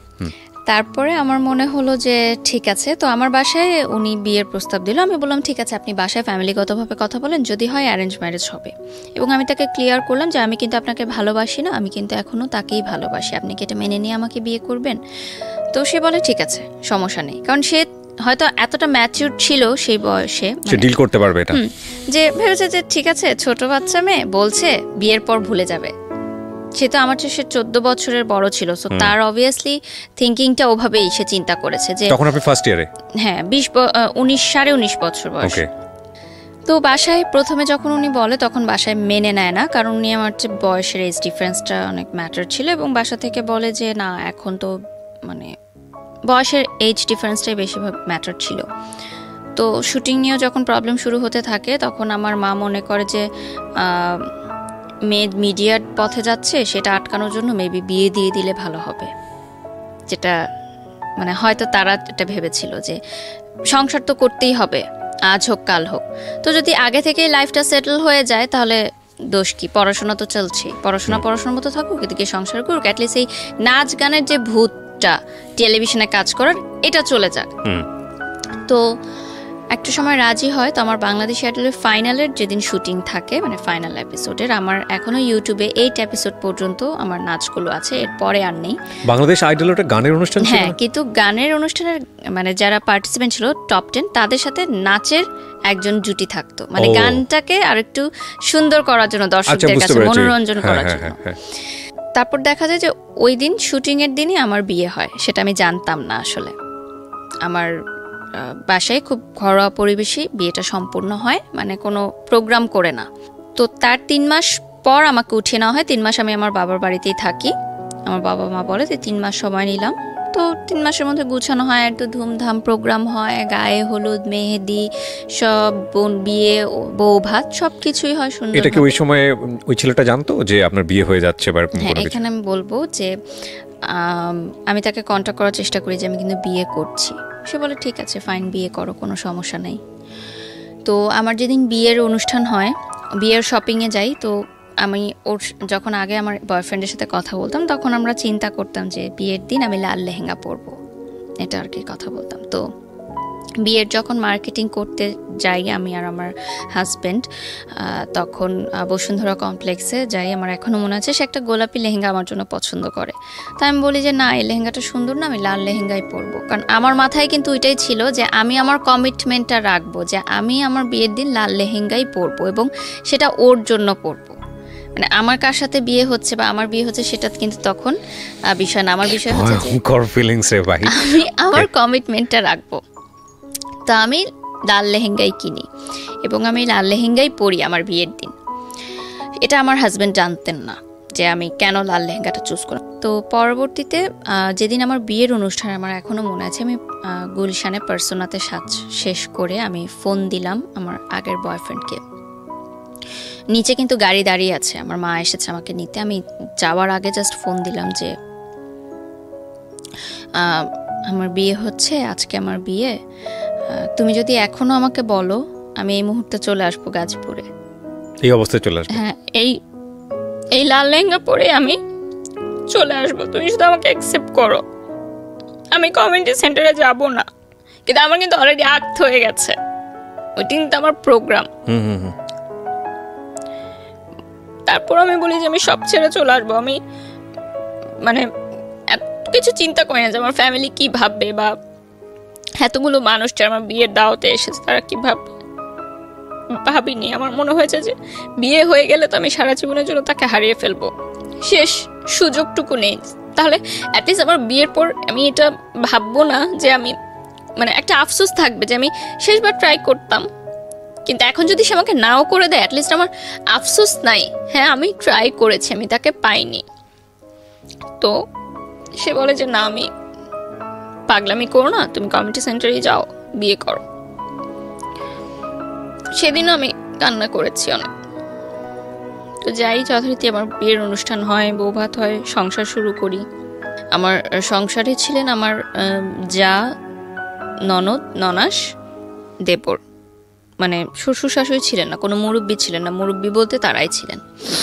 এবং এটাও একটা যে আমার হাজব্যান্ডের প্রতি আমার ফিলিংসটা গ্রো করে, যে যেহেতু তার বাবা মা নেই, সে সবসময় বলতেন যে মানে তার বাবা মার কবরস্থানে একবার আমাকে নিয়ে গেছিলেন দেখাতে, এবং সে বলেছিল যে এখানে আমি তোমাকে বলি যে আমি তোমাকে অনেক ভালোবাসি, আমার বাবা মাকে সাক্ষী রেখে বলছি। তো সেই জিনিসটা আমাকে অনেক বেশি ইমোশনালি অ্যাটাচ করে। সেই সময় কিন্তু আমার মনে হচ্ছে ঠিক আছে, বিয়ের পর নাচ পছন্দ করতো না আমার শ্বশুরবাড়ির ওনারা, খুবই কনজারভেটিভ ছিলেন, তারা বোরখা পরতেন। আমাকে হিজাব করতে কখনো ওনারা বাধ্য করেননি, কিন্তু নাচ করা যাবে না। তো আমার হাজব্যান্ডের কাছে আমি বললাম যে আমার তো নাচ অনেক পছন্দ, কি করব? সে বলছে ঠিক আছে, তুমি টেলিভিশনে বা মঞ্চে কোনো প্রোগ্রাম করতে পারবে না, জাস্ট নাচের ক্লাসটা করো, কিন্তু সেটাও শ্বশুরবাড়িতে জানানোর দরকার নেই, সেটা তুমি আমার পারমিশন নিয়ে করো। তো আমি জাস্ট নাচের ক্লাস করতাম, বাট তখন এগুলো আমার কাছে কোনো ম্যাটার করতো না। আমার মনে হয়েছে যে আমার লাইফ হবে আর 10টা মেয়ের মধ্যেই আমার বিয়ে হয়ে গেছে, বাচ্চা হবে, একটা সংসার হবে, দ্যাটস ইট। মানে নাচ করব, মিডিয়ায় কাজ করব, সাজবো, এগুলো কখনোই আমার মাথায় ছিল না। আপনি বলতেছেন আর আমি আপনার ওই ক্লাস 7 থেকে মানে এখন যতটুকু বলেছেন ততটুকু পর্যন্ত আমি মাথার মধ্যে আমি যোগ বিয়োগ করতেছি। আমার শুধু একটা জিনিস এসে বারবার বাড়ি দিচ্ছে মাথায়, যে একটা মেয়ে কী পরিমাণ ব্রিলিয়ান্ট হলে মানবিক বিভাগ থেকে সে এত ব্রিলিয়ান্ট রেজাল্ট করতে পারে এইচএসসিতে, এবং সেই মেয়েটার ফিউচার এই একটা রিলেশনশিপকে কেন্দ্র করে কত আপস অ্যান্ড ডাউন এবং জীবনটাকে কোথায় নিয়ে যাচ্ছে। Can you even imagine? আমার মনে হয় এই এপিসোডটাকে মানে সার্বজনীন এপিসোড করা উচিত, ক্লাস 5-6 পড়ুয়া বাচ্চা থেকে শুরু করে সবারই শোনা উচিত, যে একটা ভুল সম্পর্ক বা ইমোশনালি আসলে ফল ইন হওয়া, এবং ফল ইন হলে কতটুকু হতে হয়, আর ফল ইন হলে হওয়া উচিত না হলে কোন পর্যন্ত নিতে হয়, সেটা ক্যারিয়ারের উপর আসলে কি হয়, শিক্ষার উপর আসলে কি হয়, that will be the best example ever. আজকের এপিসোডটা নিয়ে আমার এটাই বলতে ইচ্ছে করছে, কারণ আমি তো গেস করতে পারছি, এবং আমার মনে হয় আপনারাও গেস করতে পারছেন যে এরপরে কী শুনবেন আপনারা। তবে গেস করেন না, কারণ অনেক সারপ্রাইজে আপনাদের জন্য অপেক্ষা করছে। বলেন তারপর। আরেকটা বিষয় ছিল যে আমি অন্য সাবজেক্টেও পড়তে পারতাম, আমাকে আমার আইইউবি থেকে বলেছিল যে ল, ইকোনমিক্স, ইংলিশ পড়তে, কারণ কিন্তু তখন আমার মানসিকভাবে এতটা আমি ভেঙে পড়েছিলাম যে আমার মনে হচ্ছিল যে এই সাবজেক্টগুলো নিয়ে পড়াটা আমার জন্য অনেক ডিফিকাল্ট হবে। সো এই জন্য মিডিয়া অ্যান্ড কমিউনিকেশন সিলেক্ট করলাম, কারণ এখানে কিন্তু অনেক ক্রিয়েটিভ রাইটিংস থাকে, এবং আমি আগে থেকেই খুব creative writings. With due respect, আমি আপনার ফ্যামিলিকে রেসপেক্ট করে কিছু কথা বলতে চাই। একটা যেটা হচ্ছে যে আপনি ইন্ট্রোভার্ট ছিলেন, শেয়ার করছেন না কারোর সঙ্গে, কিন্তু আপনার যেই পরিবর্তনগুলো, ক্যারিয়ারিস্টিক যে পরিবর্তনগুলো, এডুকেশনের যে পরিবর্তন আসতেছে, ধুমধাম করে যে ঘটনাগুলো ঘটে যাচ্ছে, এগুলো তো আপনার বাবা মার সামনেই ঘটছিল। তারা কেন স্টেপ নিচ্ছিল না? তারা কেন আপনার সঙ্গে বসে ফ্রি হচ্ছিল না যে বাবা তুমি শেয়ার করো আমার সঙ্গে কি হচ্ছে? এত ফ্রি না আমার ফ্যামিলি, কখনোই ছিল না এত free. That's your bad luck, definitely bad luck. Okay চলেন, তারপর কি হলো? বিয়ে হলো। তো বিয়ের পর আমাকে চিটাগং নিয়ে যাওয়া হয়, আমার শ্বশুরবাড়ি চিটাগং ছিল। তো আমি না এত ফাস্ট সব কিছু হয়েছে, আমি না বুঝতে পারিনি যে বিয়েটা কি জিনিস বা কি হয়েছে, আমার লাইফে কি চেঞ্জটা এসেছে। তো আমার প্রথম তখন আমার ফিল হয়েছে যে যখন আমার বাসার সামনে দিয়ে গাড়িটা চলে যাচ্ছে চিটাগংয়ের উদ্দেশ্যে, তখন আমার বুকে একটা মোচড় লাগে যে আমি তো আমার বাসায় ঢুকছি না, আমি কেন অন্য কোথাও চলে যাচ্ছি, ওই গলিতে ঢুকছি না, আমি সোজা কেন চলে যাচ্ছি। মানে আমার মনে হচ্ছে যে আমি এটা কি করলাম। মানে তখন আমি ফার্স্ট বুঝতে পেরেছি যে আমার লাইফ চেঞ্জ হয়ে গেছে। তো চিটাগং যাওয়ার পর আমাদের ভালো সময় কাটে, কিন্তু একটা বিষয় যে তার পরিবার আমাকে কিন্তু মেনে নেয়নি কখনো। কিন্তু তার মানে আমার হাজব্যান্ডের ফ্যামিলি, মানে আমার শ্বশুরবাড়ি চেয়েছিল যে তাদের পছন্দের কোনো মেয়ের সাথেই তার বিয়েটা হোক, এবং তাদের ফ্যামিলিতে এরকম মানে প্রাইভেট ইউনিভার্সিটিতে পড়াশোনা করে, নাচ করে, হিজাব পরে না, এরকম মেয়ে আসলে তারা কখনোই মানে তাদের পছন্দনীয় ছিল না। তাদের পছন্দ ছিল যে এরকম ইন্টার পাস করা কোনো মেয়ে ঘরে থাকবে, ঘরের কাজ করবে, হিজাব পরবে, বোরখা পরবে, আরও 10টা ফ্যামিলি যেরকম চিন্তা করে মিডল ক্লাস ফ্যামিলি, তাদের পার্সপেক্টিভ থেকে ইটস ওকে। তো একটা সময় গিয়ে পর আমার শ্বশুরবাড়ি থেকে জানাজানি হলো যে আমি নাচের ক্লাস কন্টিনিউ করছি। তো সেখানে আমার জামাইকে বলা হলো যে নাচের ক্লাস সে কন্টিনিউ করতে পারবে না। তো আমার হাজব্যান্ড বললো যে নাচ করা যাবে না, ক্লাসও করা যাবে না, তো বন্ধ, আমার নাচ ওখানেই শেষ। বলে আসলাম বাফায় যে আমি আর আসতে পারবো না স্যার ক্লাস থেকে। আমার গুরুজির কথা এখানে আমি স্মরণ করব, শ্রদ্ধেয় আমিরুল মনি স্যার। উনি আমাকে যথেষ্ট সাপোর্ট করেছেন সব সময়, মানে একদম প্রথম থেকে। মানে নাচের জীবনটা আমার এতটা কষ্ট ছিল যে শেখার চেষ্টা থাকলেও আমার এত বাধা এসেছে যে আমি পরিপূর্ণভাবে শিক্ষাটা নিতে পারিনি নাচের ব্যাপারে। মানে অনেক কিছু এখনো আমি তাল লয়গুলো ক্যাচ করতে পারি না, বাধা হয়ে তো আমার শিক্ষাটা হয়েছে। তো আমার যখন নাচ নিয়ে বাসায় প্রবলেম হচ্ছিল তখন কিন্তু আমাকে বাসা থেকে, মানে বিয়ের আগের কথা বলছি, আমি এটা অ্যাড করছি যে তখন কিন্তু আমাকে অফ করে দেওয়া হয়েছিল নাচের প্রোগ্রামটা, অফ করে দেওয়া হয়েছিল নাচের ক্লাসটা। তখন আমি বাসায় না জানিয়ে নাচের ক্লাস করতে যেতাম এবং আমার টিফিনের টাকা বাঁচিয়ে আমি বাফার 300 টাকা ছিল তখন বেতন, সে 300 টাকা দিতাম। আমি না খেয়ে থাকতাম, টিফিনের জন্য আমাদের যে টাকাটা দিত ওটা আমি বাঁচিয়ে রাখতাম নাচের ক্লাসের বেতনটা দেওয়ার জন্য।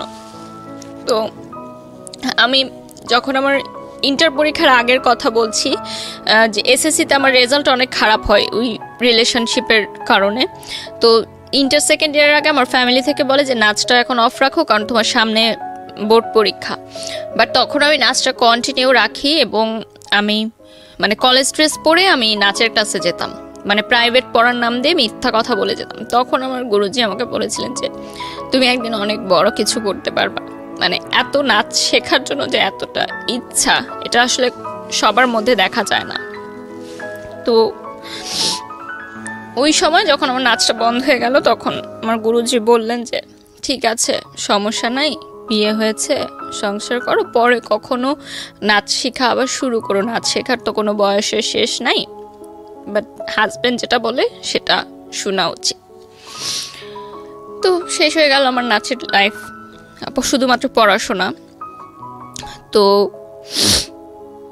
একটা সময় গিয়ে দেখা গেল যে আমি অ্যাক্সিডেন্টলি কনসিভ করি বিয়ের পরপরই।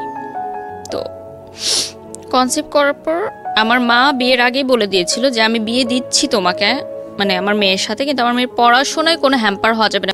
যখন আমি দেখলাম যে আমি কনসিভ করেছি অ্যাক্সিডেন্টলি, তখন আমার হাজব্যান্ড বলল যে এখন যদি আমি মানে কনসিভ করি তাহলে তো আমার সেমিস্টারটা ড্রপ পড়বে, তার মানে আমার পড়াশোনা কিন্তু একদমই স্টপ হয়ে যাচ্ছে।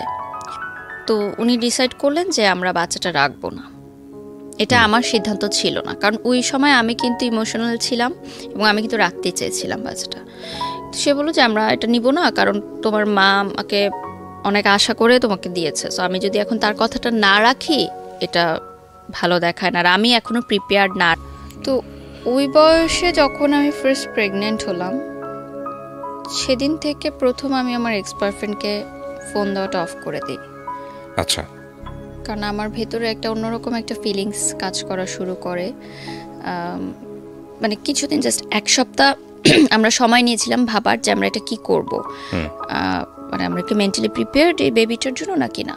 তো সেই এক সপ্তাহের মধ্যে আমার মানসিকতা টোটালি চেঞ্জ হয়ে যায় যে না, আমার লাইফ চেঞ্জ হয়ে গেছে, আমি আরেকজনের বাচ্চার মা হচ্ছি, সো আমি তাকে ফোন দিব না আর, এটা তাহলে আমার বাচ্চার সাথে অন্যায় করা হবে।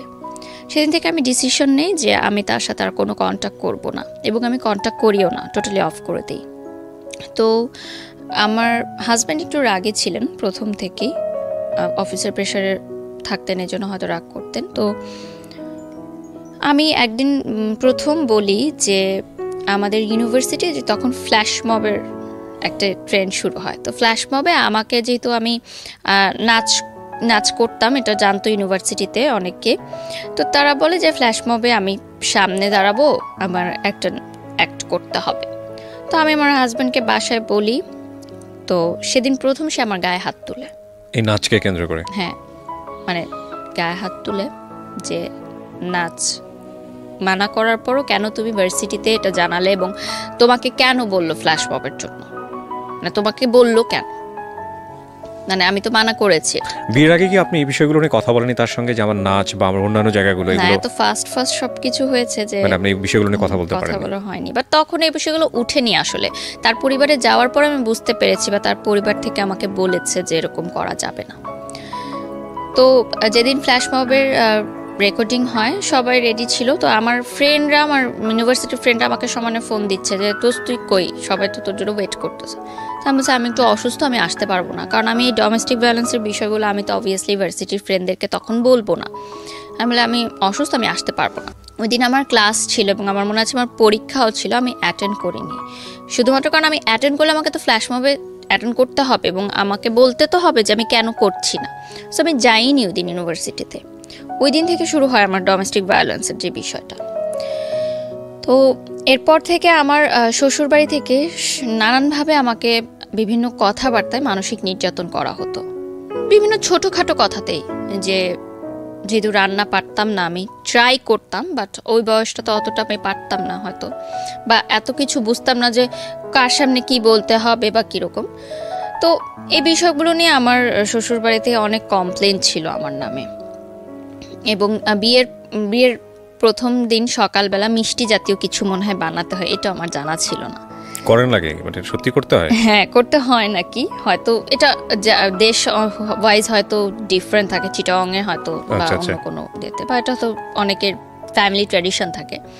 তা আমি সেরকম যেহেতু কিছু করিনি, আমি এই জন্য হয়তো অনেক সময় কথা আমাকে বলে, মানে they are not happy with me. Okay. এবং তারা আমার ফ্যামিলি নিয়েও অতটা হ্যাপি ছিল না। একটা টাইমে তাদের ফ্যামিলি থেকে একজন বলে, আমি নাম মেনশন করব না, যে এখানে কারণ নামই আমরা এখন পর্যন্ত মেনশন করিনি, রাইট? ইনলস থেকে একজন বলে যে আমার ফ্যামিলি থেকে তো তারা যে সম্পত্তি আছে আমার নামে বা কিছু যদি দেয়, তো সেটা দিয়ে তো আমার হাজব্যান্ড একটা বিজনেস করতে পারে, কেন সেটা দিচ্ছে না? মানে তারা চাইলেই তো তাদের জামাইকে অ্যাফোর্ড করতে পারে। যদিও আমার ফ্যামিলি মিডল ক্লাস ছিল, তারপরও যে সম্পত্তিগুলো থাকে জমি জমা আসলে বিষয়াদি, তো এই বিষয়টা আমি আমার ফ্যামিলিতে জানাই, এবং আমার ফ্যামিলি সেটা মানে বলে যে এটা তো ঠিক না যেটা তারা বলছে আমাকে। তো যাই হোক, এই টাইমের মধ্যেই আমার হাজব্যান্ড ফার্স্ট স্ট্রোক করে। হ্যাঁ, মাইল্ড স্ট্রোক করে। এটা একটা মানে কাজের প্রেশারেই হতে পারে, বা ফ্যামিলির প্রেশারেও হতে পারে। আমার সাথে কোনো সমস্যার কারণে না, মানে কোনো ঝামেলার কারণে না।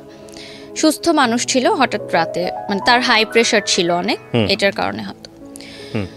তো ইউনাইটেড হসপিটালে তাকে নিয়ে যাওয়া, এবং সেদিন সে আমার বাসাতেই ছিল, মানে আমার মায়ের বাসাতেই ছিল। আমরা নিয়ে যাই তাকে হসপিটালে। তো আইসিইউতে সে ছিল 2 রাত। তো সেই বয়সে আসলে এত কিছু বুঝে ওঠার আগেই মানে এরকম ছিল যে সে বেঁচে ফিরবে কি না জানি না। আইসিইউতে গেলে যেটা হয় আর কি, এবং স্ট্রোক করেছে সে, এবং খুব ভালোভাবে।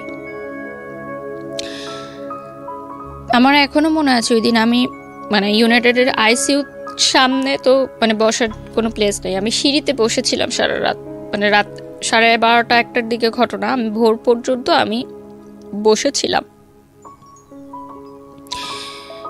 এবং মানে আমি জানি না যে কি হবে, এবং আমার তখন ফার্স্ট টাইম মনে হয়েছে যে আমার লাইফটা কিরকম হওয়ার কথা ছিল।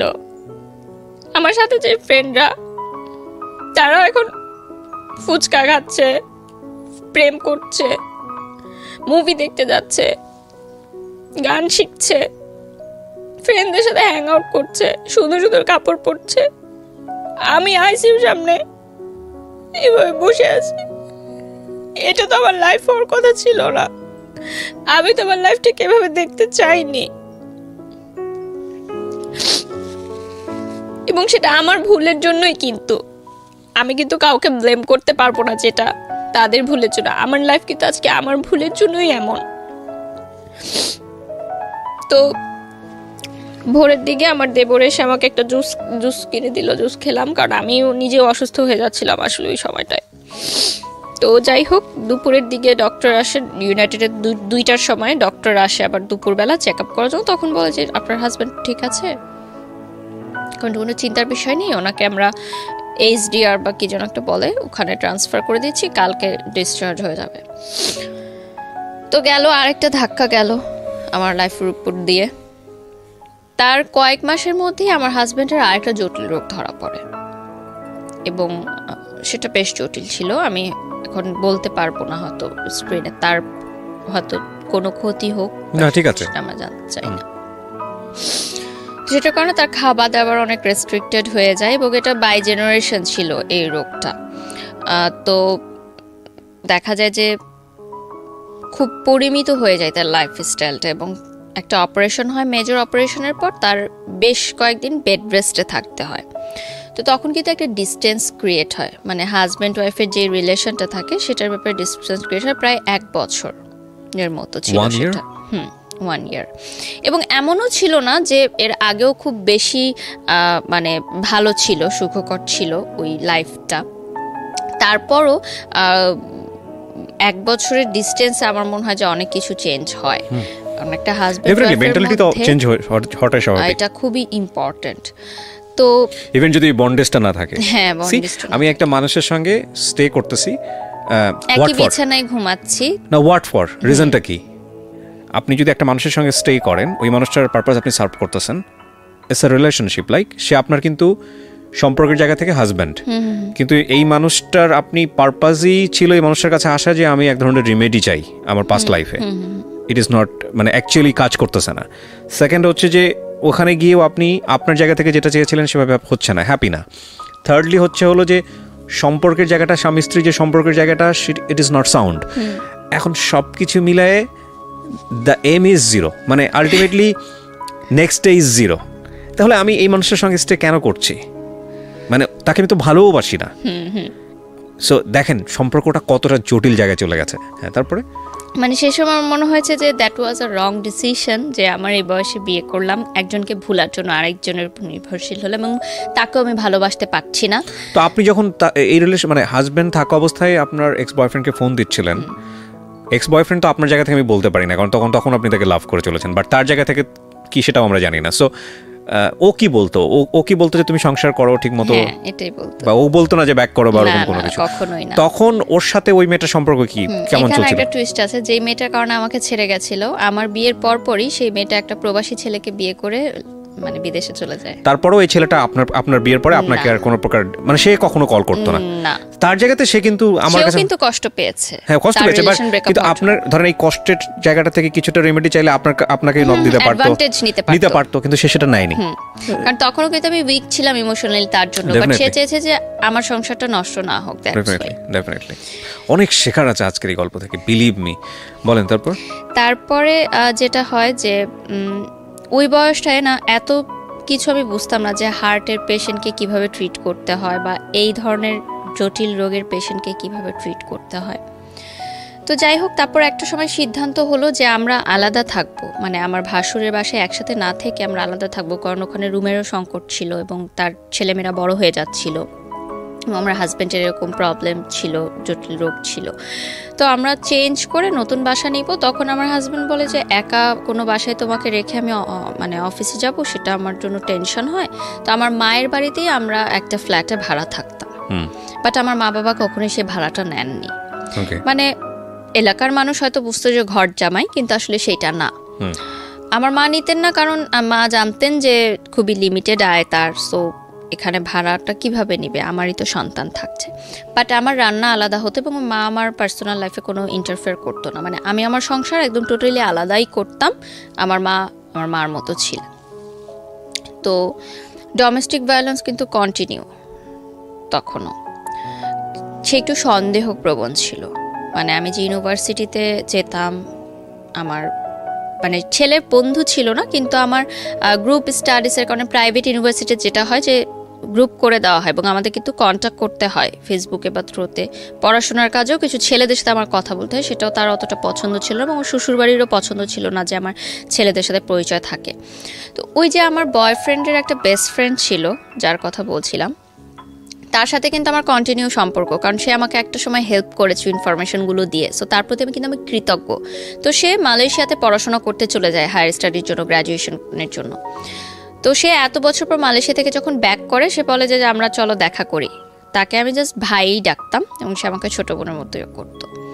তো তার সাথে দেখা হয় এত বছর পর, মনে হয় যে আমি মন খুলে কথা বলতে পারছি, আমার কথাগুলো বলতে পারছি। যদি আমার কোনো ফ্রেন্ড ছিল না, আমি বারবার এই কথাটা মেনশন করছি যে ফ্রেন্ড থাকলে হয়তো আমি অনেক কিছু শেয়ার করতে পারতাম এবং অনেক ভুলগুলো আমি শুধরাতে পারতাম, যেহেতু আমি প্রচুর ইন্ট্রোভার্ট ছিলাম। এবং কলেজ চেঞ্জ হওয়ার কারণে আর আমার সব ফ্রেন্ডরা ইডেনে ভর্তি হয়, আইইউবিতে কেউ ভর্তি হয় না, সো নতুন পরিবেশের কারণে ওটা ফ্রেন্ডশিপটা অতভাবে গড়ে ওঠেনি। তো তারপর যেটা হয় যে আমার শ্বশুরবাড়ি থেকে বলে যে আমি প্রাইভেট ইউনিভার্সিটিতে পড়তে পারবো না, পড়লে আমাকে কোনো সরকারি কলেজে পড়তে হবে। না, কিন্তু আড্ডার জায়গায় ছিলেন আপনি, ছেলেটার সঙ্গে আপনি আড্ডা দিবেন, ওটা বলছি। তো এই কথাগুলো আমি তাকে বলি যে আমার শ্বশুরবাড়ি থেকে আমার নাচ বন্ধ করে দিয়েছে, এখন আমার পড়াশোনা নিয়েও প্রবলেম করছে। কিন্তু ভাইয়া সবসময় বলে যে না, এখন তোমার বিয়ে হয়ে গেছে, এখন তোমাকে অনেক কিছু মেনে চলতে হবে, তুমি এভাবেই চলো। দেখো তোমার শ্বশুরবাড়ি যেভাবে বলে অ্যাডজাস্ট করে চলো, অ্যাডজাস্ট করেই চলতে হয়, সব মেয়েদেরই ভাবে চলতে হয়। উনি সবসময় আমাকে বোঝাতো। তো উনি আমাকে কিছু চকলেট দেয়, মানে বিদেশ থেকে আসলে তো চকলেটই গিফট নিয়ে আসে। তো আমি যখন বাসায় এসে আমার হাজব্যান্ডকে বলি যে উনি এসেছিল আমাকে চকলেট গিফট করেছে, তখন ওই যে ডোমেস্টিক ভায়োলেন্স শিকার হই আমি। তো এটা না আমার কাছে মনে হচ্ছিল যে এটা কেন হচ্ছে, এটা তো আসলে হওয়ার না। আপনার বাবা আপনার গায়ে হাত তুলতো কখনো?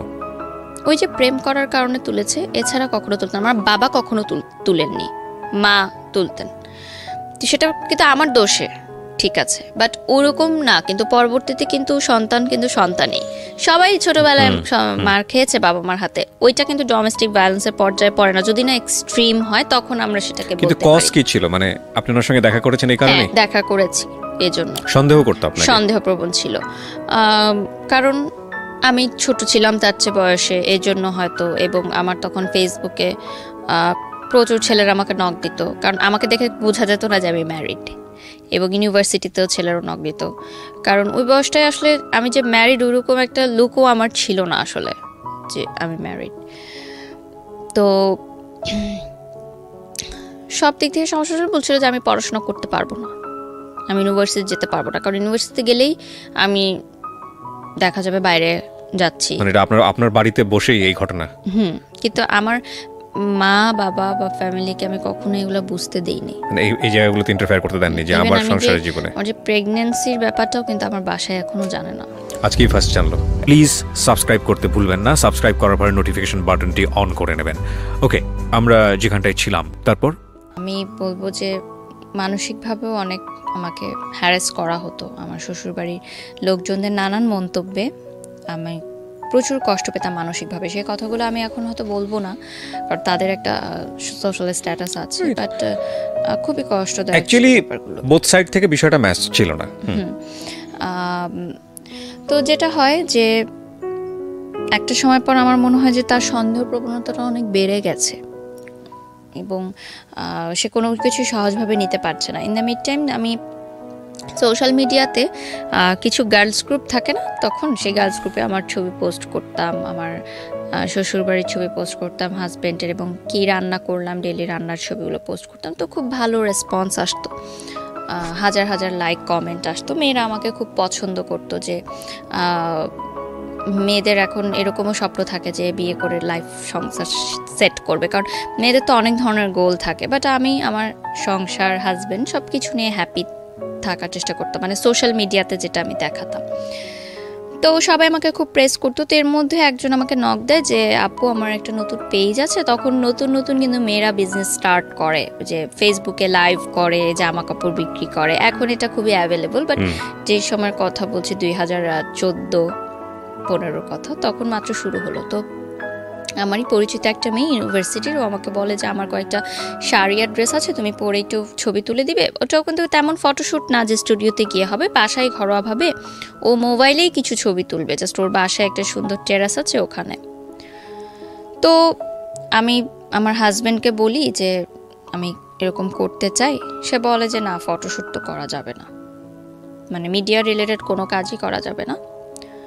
তো ওই মেয়েটা আমাকে অনেক রিকোয়েস্ট করে। তো আমি বলি যে আচ্ছা ঠিক আছে, আমি ছবিটা তুলবো, বাট এই যে ছবিটা বেশি জায়গায় তুমি প্রকাশ করো না, কারণ আমার হাজব্যান্ড জানে না। তো আমি যাই, ইউনিভার্সিটি শেষ হওয়ার পর আমি ছবিগুলো তুলি, এবং আমার মনে হয় কি যে আমি হয়তো কাজটা শেষ করে বাসায় এসে যদি তাকে বলি তাহলে হয়তো জিনিসটা ইজি হয়ে যাবে। আর বিষয়টা তো এমন না যে খুব মানে বিলবোর্ড হয়ে যাচ্ছে আমার, আমি টেলিভিশনে চলে আসছি। এটা জাস্ট একটা অনলাইন পেজের জন্য, এবং সেই পেজটা জাস্ট নতুন একটা পেজ, জাস্ট ছবিগুলো দেওয়ার জন্য। তোর বাসায় যাই আমি, ও আমার 2টা শাড়ি 2টা ড্রেস পরে ছবি তুলে, ওর মোবাইলেই তুলে রুমের মধ্যে। তো ছবিগুলো পাবলিশ হওয়ার প্রায় কয়েক সপ্তাহ পর হয়, তার কোন এক কলিগ সেই ছবিটার স্ক্রিনশট তাকে দেয়। তো ইন দ্য মিড টাইম আমি বলেছি যে আমার একটা ফ্রেন্ডের এরকম ড্রেস দিয়েছিল, আমি পরে ছবি তুলেছি। তো সে অতটা করেনি যে ঠিক আছে, মানে ফটোশ্যুট টাইপ এটা বলিনি। তারপর যখন তার কলিগরা একটা ছবি দিল, তারপরে যে সেম ডোমেস্টিক ভায়োলেন্স। তো আমার কথা হচ্ছে যে আমি তো খারাপ কিছু করিনি, আমি তো অন্যায় কিছু করিনি, আর আমাকে কেন এরকম মানে ফেস করতে হবে, সবই তো আমি স্যাক্রিফাইস করলাম, সবই তো করলাম, নাচটাও ছেড়ে দিলাম, তাহলে কেন এই ছোট ছোট বিষয়গুলো আমাকে দেওয়া হচ্ছে? ইন্টারেস্টিং না বিষয়টা, মানে সে প্রথম কথা হচ্ছে মানে আপনার জায়গা থেকে আপনি যেভাবে বলছেন যে সমস্ত কিছু জেনে শুনেই আপনাকে বিয়েটা করেছে, 1। 2 নম্বর হচ্ছে যে আলটিমেটলি আপনি যেটা বললেন যে 14 বছর বয়সের ডিফারেন্স ছিল, সো আপনাকে সে কোনো না কোনোভাবে হ্যান্ডেল করতে পারবে এই সিচুয়েশনগুলোতে। সেখানে আপনাকে আমার যেটা মনে হয় খুব কমন সেন্সের জায়গা থেকে ফুল লিবার্টি দিয়ে ধীরে ধীরে বুঝিয়ে তার মতো করে গড়ে নেয়া, সেই জায়গাটা না করে বরং ইম্পোজ করছে, হ্যাঁ, এবং চাপাচাপি করছে, তখন তো আর বিষয়টা মানে কষ্টটা আরও বেড়ে যাওয়ার কথা, তাই না, সব দিক থেকেই। একদিন এরকম হচ্ছিল, তো আমার মা সামহাও এই ফ্ল্যাটে আসে হয়তো আমাদেরকে ডাকতে, তো গেটটা খোলা ছিল, তো সে দেখে যে আমার হাজব্যান্ড এটা করছে, গায়ে হাত তুলছে। ওই দিনই আর কি সেপারেশনটা হয় আমাদের। আমার মা বলে যে হোয়াট ইজ দিস, মানে ওইটা ওই দিন আমার ফার্স্ট আমার মা দেখে যে এগুলো হচ্ছে ঘরের ভিতর, বাট সে জানে না। তো আমার মা বলে যে তুমি বের হয়ে যাও বাসা থেকে, কারণ স্বাভাবিকভাবে একটা মা কখনই এটা দেখতে পারবে না যে তার সন্তান এরকম কিছু একটা হ্যারাসের শিকার হচ্ছে, সে বলতে পারছে না। তো আমার হাজব্যান্ড বলে যে সংসার করব না, তো চলে যায়। সেদিন প্রথম সেপারেশনটা শুরু হয়, মানে রোজার আগ দিয়ে এই ঘটনাটা। তো আমি ভাবি যে ঠিক আছে, রাগ হয়েছে, আবার ফিরে আসবে। তখনও পর্যন্ত কিন্তু ডিভোর্স বা সেপারেশন এই ধরনের কোনো কিছুই আমার মাথায় নেই, আমার ফ্যামিলির মাথায় নেই, কারণ বিয়ে হয়ে গেছে তো হয়ে গেছে, এখানে আর কোনো সেকেন্ড থটস নাই। মার খেলেও তোমাকে থাকতে হবে এই ঘরে, এবং হোয়াট এভার ইট ইজ তোমাকে এইখানেই থাকতে হবে, যেটা আমার না, বাংলাদেশের বেশিরভাগ মেয়েদেরই এটাই মানসিকতা। এবং আমি তো দেখি এখন, যেহেতু আমি সোশ্যাল মিডিয়াতে অনেক অ্যাক্টিভ, দেখি যে আমাদের বাংলাদেশে হাজার হাজার ঘরে মেয়েরা ডোমেস্টিক ভায়োলেন্সের শিকার হয় এবং তারা কিছু বলতে পারে না, দ্যাটস ওয়াই তারা সেটা মুখ বুজে সহ্য করে। এবং আরেকটা কথা যে ইকোনমিক্যাল ডিপেন্ডেন্সি থাকে না তাদের, যেটা সেই সময় আমারও ছিল না, আমি কিন্তু স্টুডেন্ট ছিলাম। আমার হাজব্যান্ড যখন চলে যায়, আমার বাসায় আমার এখনও মনে আছে যে আমার ড্রয়ার খুলে দেখে আমি 10 টাকার নোট আছে শুধুমাত্র, আর কোনো টাকা নেই আমার কাছে, এবং আমার তো কোনো ইনকাম নাই সেই মুহূর্তে। আর একটা মেয়ে হচ্ছে হাজব্যান্ডের চলে যাওয়ার পর বাবা মার কাছে মানে টাকা চাওয়াটা যে কতটা কষ্টের, মানে ওটার চেয়ে ভালো হয় যে 2টা মাটি ফাঁক হয়ে যাক, আমি নিচে চলে যাই। মানে যারা এইটার কখনো সম্মুখীন হয়েছেন তারা হয়তো বুঝতে পারবেন, এখন হয়তো ভাবছে যে মা বাবার কাছে তো টাকা চাওয়াই যায়, কিন্তু সংসার ভেঙে আমি কিন্তু আরেকজনের বাসায় চলে গেছি, এবং মেয়েরা কিন্তু পরের ঘরের হয় সবসময়। সেই ঘরটা ভেঙে যখন আমি আসি, তখন কিন্তু আমার বাবা মার কাছে টাকা চাওয়াটা কিন্তু এতটা ইজি না কারোর জন্য।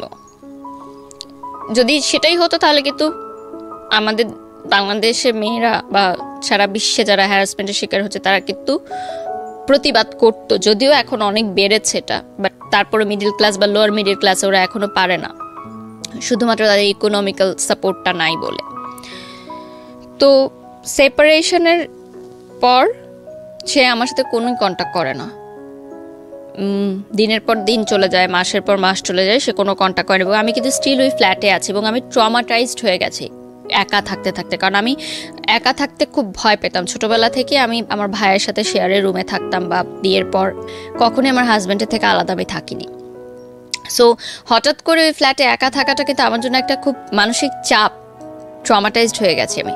সো আমার মা আমাকে 1 মাস পর নিয়ে আসলো তার ফ্ল্যাটে, যে ওখানে থাকার দরকার নেই, ফ্ল্যাটটা তালা দিয়ে দাও, দরকার নেই ওখানে থাকার, সে আসলে আবার তুমি করো। তো আমি তার সাথে প্রচুর কন্ট্যাক্ট করার ট্রাই করি, প্রতিদিনই কন্ট্যাক্ট করার ট্রাই করি, বাট না সে আমার ফোন ধরে, না মেসেজের রিপ্লাই দেয়। ইভেন তার ফ্যামিলি মেম্বার্সরাও একটা মানুষ আমাকে ফোন দেয়নি, আমার ফ্যামিলিকে ফোন দেয়নি। মানে জিনিসটা খুব অবাক না? কেউ বললে হয়তো বিশ্বাস করবে না যে একটা স্বামী স্ত্রীর ঝগড়া হলে কিন্তু শ্বশুরবাড়ি থেকে আগে ফোনটা আসে যে কি হয়েছে তোমাদের, আমাদেরকে বলো, কি সমস্যার সমাধান করি আমরা, বা না করি কি হবে।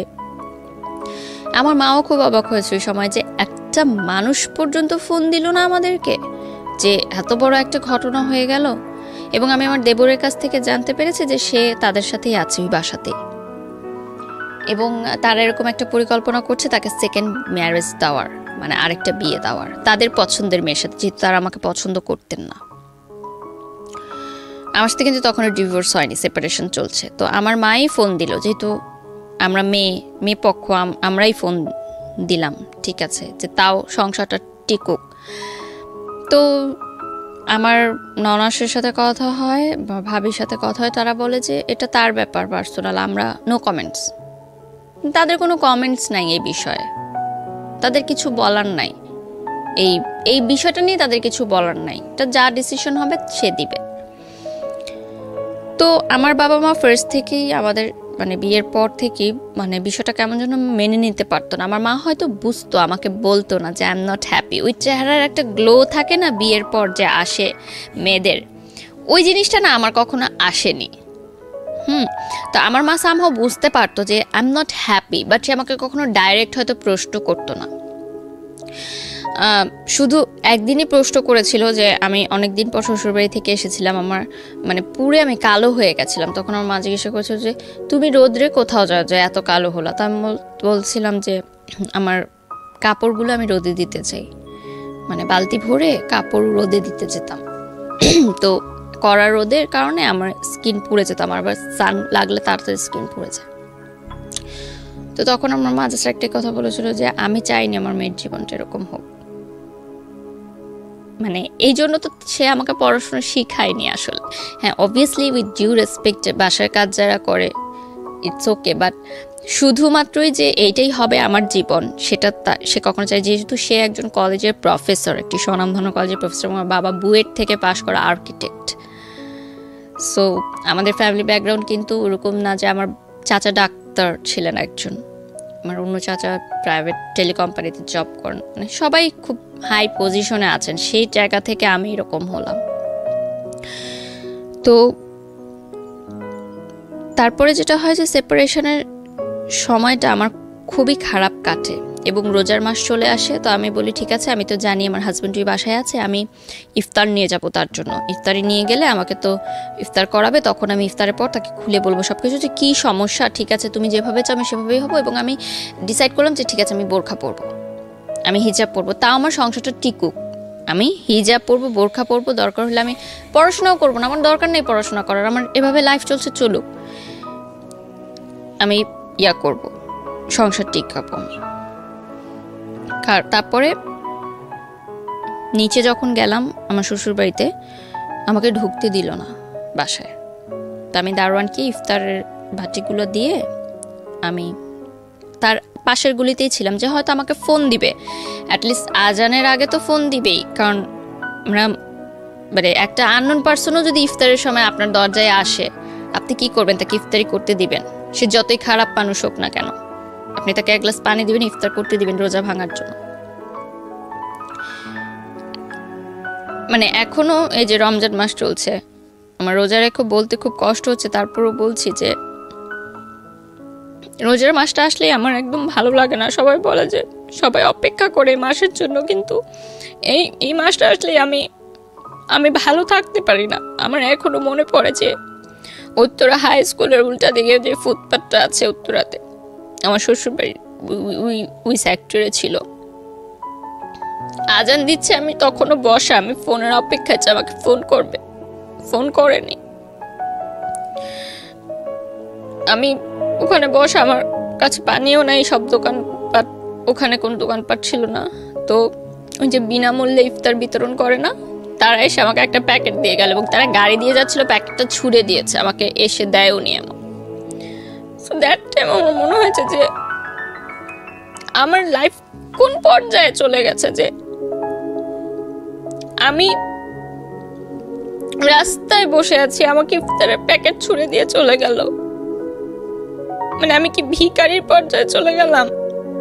আমার জীবনটা তাহলে কোথায় গেল? এবং আমার হাজবেন্ড, যার সাথে আমি 3-3.5 বছর সংসার করেছি, তার কি একটু বাদলো না যে আমি ইফতারটা করেছি কিনা, আমি পানিটা খেয়েছি কিনা? মানে কি এমন হলো যে এতটা নিষ্ঠুর হয়ে যায় একটা মানুষ? তো আমি জাস্ট পানির বোতল থেকে পানি খাই, আমি ইফতারটা খাই না, আমি চলে যাই বাসায় গিয়ে আমি আমার মাকে বলি যে হ্যাঁ আমি ইফতার করেছি। আমি কিন্তু এগুলো বলি না, বললে আমার মা সেটা নিতে পারবেন না। আমি না ছোটবেলা থেকে সবসময় চেয়েছি যে আমার প্রবলেমগুলো আমার মধ্যেই থাকুক, কারণ আমি ছোট থেকে দেখেছি আমার মা অনেক কষ্ট করে আমাদেরকে আয় করে চাকরি করে টিউশনি করে আমার ভাইকে আমাকে বড় করেছে, এবং যৌথ পরিবার ছিল, অনেক মানুষ ছিল, সবার মধ্য থেকে আমাদেরকে ভালো রেখেছেন। তা আমি চাইনি যে এক্সট্রা কোনো হ্যারাসমেন্ট মানে তাকে হোক, তার কোনো চিন্তা হোক আমাকে নিয়ে এক্সট্রা, এই জন্য আমি তাকে কখনো এগুলো শেয়ার করতাম না। তো তারপরে আমি তাকে ফোন দিয়ে বলি যে আমি কি অপরাধ করলাম যে এরকম হয়ে যাচ্ছে। ইন দ্য মিড টাইম আমার স্কুল মানে ইউনিভার্সিটির একটা ফ্রেন্ড আছে, ও চিটাগংয়ের ছেলে ছিল। আমার শ্বশুরবাড়ি যেহেতু চিটাগংয়ে, ও আমাকে বলে যে দোস্ত আমার কেন যেন মনে হচ্ছে এখানে বিষয়টা একটু অন্যরকম। হ্যাঁ, আমার মনে হয় কি তুই তো বিয়ের আগে কখনো ওনার সম্পর্কে কোনো মানে হিস্ট্রি জানিসনি। একটা বিয়ের আগে অ্যারেঞ্জ ম্যারেজে ছেলে বা মেয়ের হিস্ট্রি কিন্তু জানাটা খুবই ইম্পর্টেন্ট, যে সে পাস্টে কী ছিল বা কী। সে ফুল পড়াশোনা চিটাগংয়ে করেছে, তারপর ঢাকায় এসে সে চাকরি করতো। সে আমাকে বলে যে আচ্ছা তুই আমাকে একটু ওনার ইউনিভার্সিটির ঠিকানাটা দে, আমি ওই ব্যাচের যে ছেলে মেয়েরা ছিল তাদের কাছ থেকে একটু ইনফরমেশন নেই যে আসলে সে কেমন মানুষ ছিল, মানে হঠাৎ কি এমন হলো এরকম।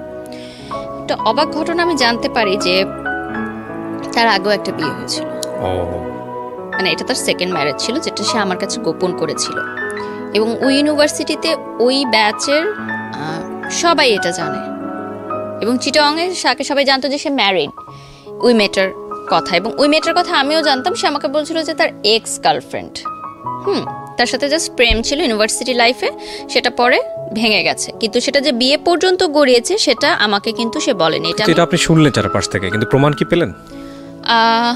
প্রমাণ আসলে কি, আমার মাকে যখন আমি এই ঘটনাগুলো বললাম, এবং আমার ওই ফ্রেন্ডও এসে বললো যে আন্টি আমি এগুলো ইনফরমেশন পেয়েছি তার কাছ থেকে, এবং আমাকে যে মেয়েটার নাম বলেছিল আমি কিন্তু ওই ফ্রেন্ডকে নামটা বলিনি, যে আমি বলছি তুই জাস্ট ইনফরমেশন নে। ও ইনফরমেশনটা নিয়ে কিন্তু সেম নামটাই আমাকে বললো। তখন কিন্তু আমি যোগসূত্রটা মিলেছি যে ঠিক আছে, কারণ আমি নামটা তাকে ইচ্ছা করে বলিনি, যে আমি জানতে চেয়েছি যে সেদিক থেকে কি খবরটা আসে। ওরা যেহেতু চিটাগংয়ের স্থানীয় ছিল, তো চেনা জানা ছিল ওর। তো আমার ননাসকে ফোন করে যখন আমার মা বললেন যে এরকম একটা ঘটনা শুনলাম চিটাগংয়ের লোকে মুখে মানুষ বলছে, সে এত উত্তেজিত হয়ে গেল আমার মার সাথে, এবং মানে এত বাজে ব্যবহার করলো, আমার মা টোটালি অবাক হয়ে গেল। এবং সে বললো যে আচ্ছা আমার মেয়ের নামে যদি আজকে কেউ কোনো কথা বলতো আমি কিন্তু হেসে ঠান্ডা মাথায় কথাটা উড়িয়ে দিতাম। আপনি যত উত্তেজিত হয়ে গেলেন সেটা থেকে আমি আপনার উত্তরটা পেয়ে গেছি যে ঘটনাটা সত্য না মিথ্যা। এবং তার 5 মিনিটের মধ্যে আমার হাজব্যান্ড আমাকে ফোন করবে, তুমি পাগল হয়ে গেছো, এই সেই অনেক নানান কথা বলে, যে আমার নামে তুমি মিথ্যা কথা রটাচ্ছ। যাই হোক, বলার পরে আমি তাকে বলি যে ঠিক আছে তুমি ইয়া করো, মানে সেপারেশনের 1 মাস পরের ঘটনা বলছি। 1 মাসের মধ্যে কিন্তু এগুলো হয়েছে, যে রোজার মাসে। তো তখনও রোজা কন্টিনিউ, কিন্তু তো আমি খুব কম খাওয়া দাওয়া করতাম। এর মধ্যে আমি মানে মনে হয়েছে আমার যে আমি আবার কনসিভ করেছি। তো আমি তাকে যখন বলি, এটা দেখা হয়, আমি তাকে বলি যে আপনার সাথে আমার কিছু জরুরি কথা আছে, আমি আপনি করে বলতেন আমি একটু আপনার সাথে দেখা করতে চাই। তো ওই যে বলতাম যে হাজব্যান্ড ওয়াইফের যে সম্পর্কটা, ওটা প্রায় ছিল না বললেই চলে, বাট একদমই টোটালি ছিল না সেটা তো না। তো কনসিভ যখন আমি করি তখন আমি চিন্তা করি যে এটা আমার মনে হয় আমার হাজব্যান্ডকে জানানো দরকার, যে মানে ডাউট করছি, তখনও শিওর না। তো সে আমাকে এত মানে খারাপ একটা কথা বলে, যে মানে সে আমাকে বলে যে এই বাচ্চাটা আমার না, এটা হয়তো অন্য কারো। মানে ওই কথাটা আমাকে এতটা হিট করে, সেই মুহূর্তে আমি ডিসিশন নেই যে আমি এই সংসার আর করব না। তার আগ মুহূর্ত পর্যন্ত কিন্তু আমি এই ডিসিশনটা নেইনি, কিন্তু আমার মনে হয়েছে যে আমার চরিত্র নিয়ে যখন সে কথা বলেছে, তার মানে সে আমাকে ওরকমই মনে করে। মানে সন্দেহের জায়গাটা কোথায় চলে গেছে, যে সে এটা মনে করছে যে আমার পেটে যে বাচ্চা আছে সেটা তার না, এটা অন্য কারো। তো যাই হোক, সামহাও 1 সপ্তাহ পর আমি জানতে পারি যে না, আমি কনসিভ করি, রোজায় আমি কম খেয়েছি হয়তো, এজন্য হয়তো আমার সার্কুলেটর অফ ছিল, তারপর আমার সেটা ঠিক হয়ে যায়। ওকে, মানে আই ওয়াজ নট প্রেগনেন্ট, মানে আমি ডাউট করেছিলাম। এ থেকে কিন্তু আমার একটা সুবিধা হয়েছে যে আমি জানতে পেরেছি যে তার কি ধারণাটা আমার সম্পর্কে। এবং সে আমাকে মানে আরেকটা কথা বলেছে যে তুমি কি দিয়েছো আমাকে লাইফ, নাথিং, মানে আমি তাকে কিছুই দেইনি। সম্পর্কের শেষ পর্যায়ে এসে এই জিনিসগুলো খুব কমন।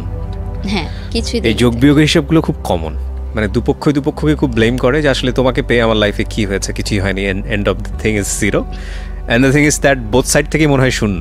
এগুলো খুব কমন আপনার লাইফে যেটা এসছে, সেটা মোস্ট কমন স্টোরি, যারা ব্রেকআপের ক্ষেত্রে চলে যায় বা সম্পর্কে ডিভোর্সের ক্ষেত্রে চলে যায়, খুব কমন। প্লিজ সাবস্ক্রাইব করতে ভুলবেন না, সাবস্ক্রাইব করার পরে নোটিফিকেশন বাটনটি অন করে নেবেন। ওকে, আমরা যেখানটায় ছিলাম তারপর আমার মনে আছে তারপর প্রায় 5-6 মাস আমি ঘর থেকে বের হইনি, একটা 4 দেয়ালের ঘরেই আমি ছিলাম। এবং মানে আমি জানতাম না যে সূর্য কখন উঠছে, সূর্য কখন ডুবলো, দিনের কোনো হিসাব থাকতো না আমার। মানে আমি এতটা মানসিকভাবে ভেঙে পড়লাম যে প্রথম যাকে ভালোবাসলাম তাকেও পেলাম না,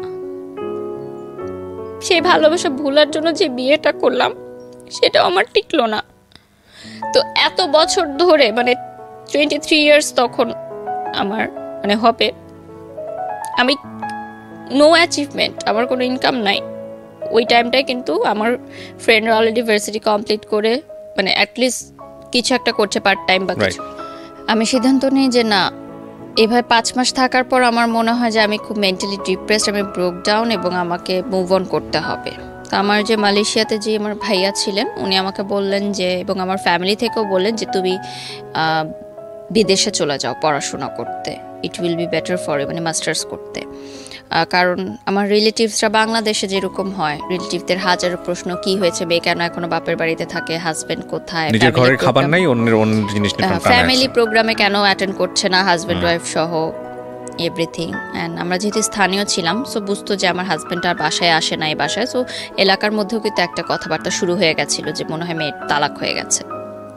তখনও কিন্তু স্টিল আমার ডিভোর্স হয়নি। তো সেই সময়টা আমি চিন্তা করলাম যে আমার হাতে কোনো টাকা নেই, আমি কি করব। তো আমার বললাম যে স্কলারশিপ আমি পেতাম। তো আমার লাস্ট স্কলারশিপে যে টাকাটা আমাকে 3,500 করে টাকা দেওয়া হতো বোর্ড থেকে, সেই টাকাটা আমি তুললাম। তোলার পর আমি মনে করলাম যে আমার মাই বললো আমার ফ্যামিলি থেকে যে নাচের ক্লাসটা আবার কন্টিনিউ করতে। এটা কি মানে তখনও ডিভোর্স হয়নি? না, সেপারেশন চলছে। ওকে, কারণ এইভাবে ঘরে থাকলে তো আমি পাগল হয়ে যাব। আর তখন আমার ভার্সিটি কিন্তু সেমিস্টার শেষ, জাস্ট থিসিস পেপার বাকি, ওটা কিন্তু বাসায় বসেই করতে হচ্ছে আমার। তো নাচের ক্লাস কন্টিনিউ শুরু করলাম। শুরু করার পর তখন আর্নিংটাই আমার কাছে মেইন ছিল। তো বিদেশে যাব পড়ালেখা করতে, এরকম একটা প্রিপারেশন নিলাম। মালয়েশিয়াতে যাব, স্টুডেন্ট ভিসা প্রসেসিং করতে বেশ কিছু টাইম লাগে। সেই টাইমের মধ্যে আমি নাচটা শুরু করি আবার, এবং ফটোশ্যুটও শুরু করি। যে কাজগুলো আমি এর আগে না করে দিয়েছিলাম সেগুলো শুরু করি। একটা কথা এখানে মেনশন করা জরুরি যে সেই সময় মিডিয়ায় কাজ করাটা ইম্পর্টেন্ট ছিল না, আমার জন্য ইম্পর্টেন্ট ছিল টাকাটা। আমার চলতে হবে, আমার টাকাটা লাগবে। এবং আমি স্টুডেন্ট ভিসার জন্য যেই সব প্রিপারেশনের খরচ লাগছে, যাওয়া আসা বা টুকটাক যে খরচ, ওগুলো চাচ্ছিলাম যে আমি দিই। বড় অঙ্কের টাকাটা আমার পরিবার থেকেই দেওয়া হয়েছে, আমার মা যথেষ্ট সহযোগিতা করেছে সেদিক থেকে। তো আমার সেই সময় আমি এমনও দিন গেছে যে 500 টাকার জন্য আমি নাচ করেছি, আমি 1000 টাকার জন্য 20টা শাড়ি পরেছি। মানে that time quality was not a matter, work was not a matter, remuneration was just a number for me. That time আমার বিজি থাকতে হবে, উইচ ইজ ভেরি ইম্পর্টেন্ট, যে বিজি থাকলে আমি ভুলে থাকতে পারবো সব কিছু, এবং আমার আর্নিংও হচ্ছে। সো আমি দেখলাম ভালো, সবাই অনেক ভালো রেসপন্স করছে আমাকে, আমার নাচ নিয়ে ভালো রেসপন্স করছে, শ্যুট নিয়ে ভালো রেসপন্স করছে, আমি ভালো কাজের অফার পাচ্ছি।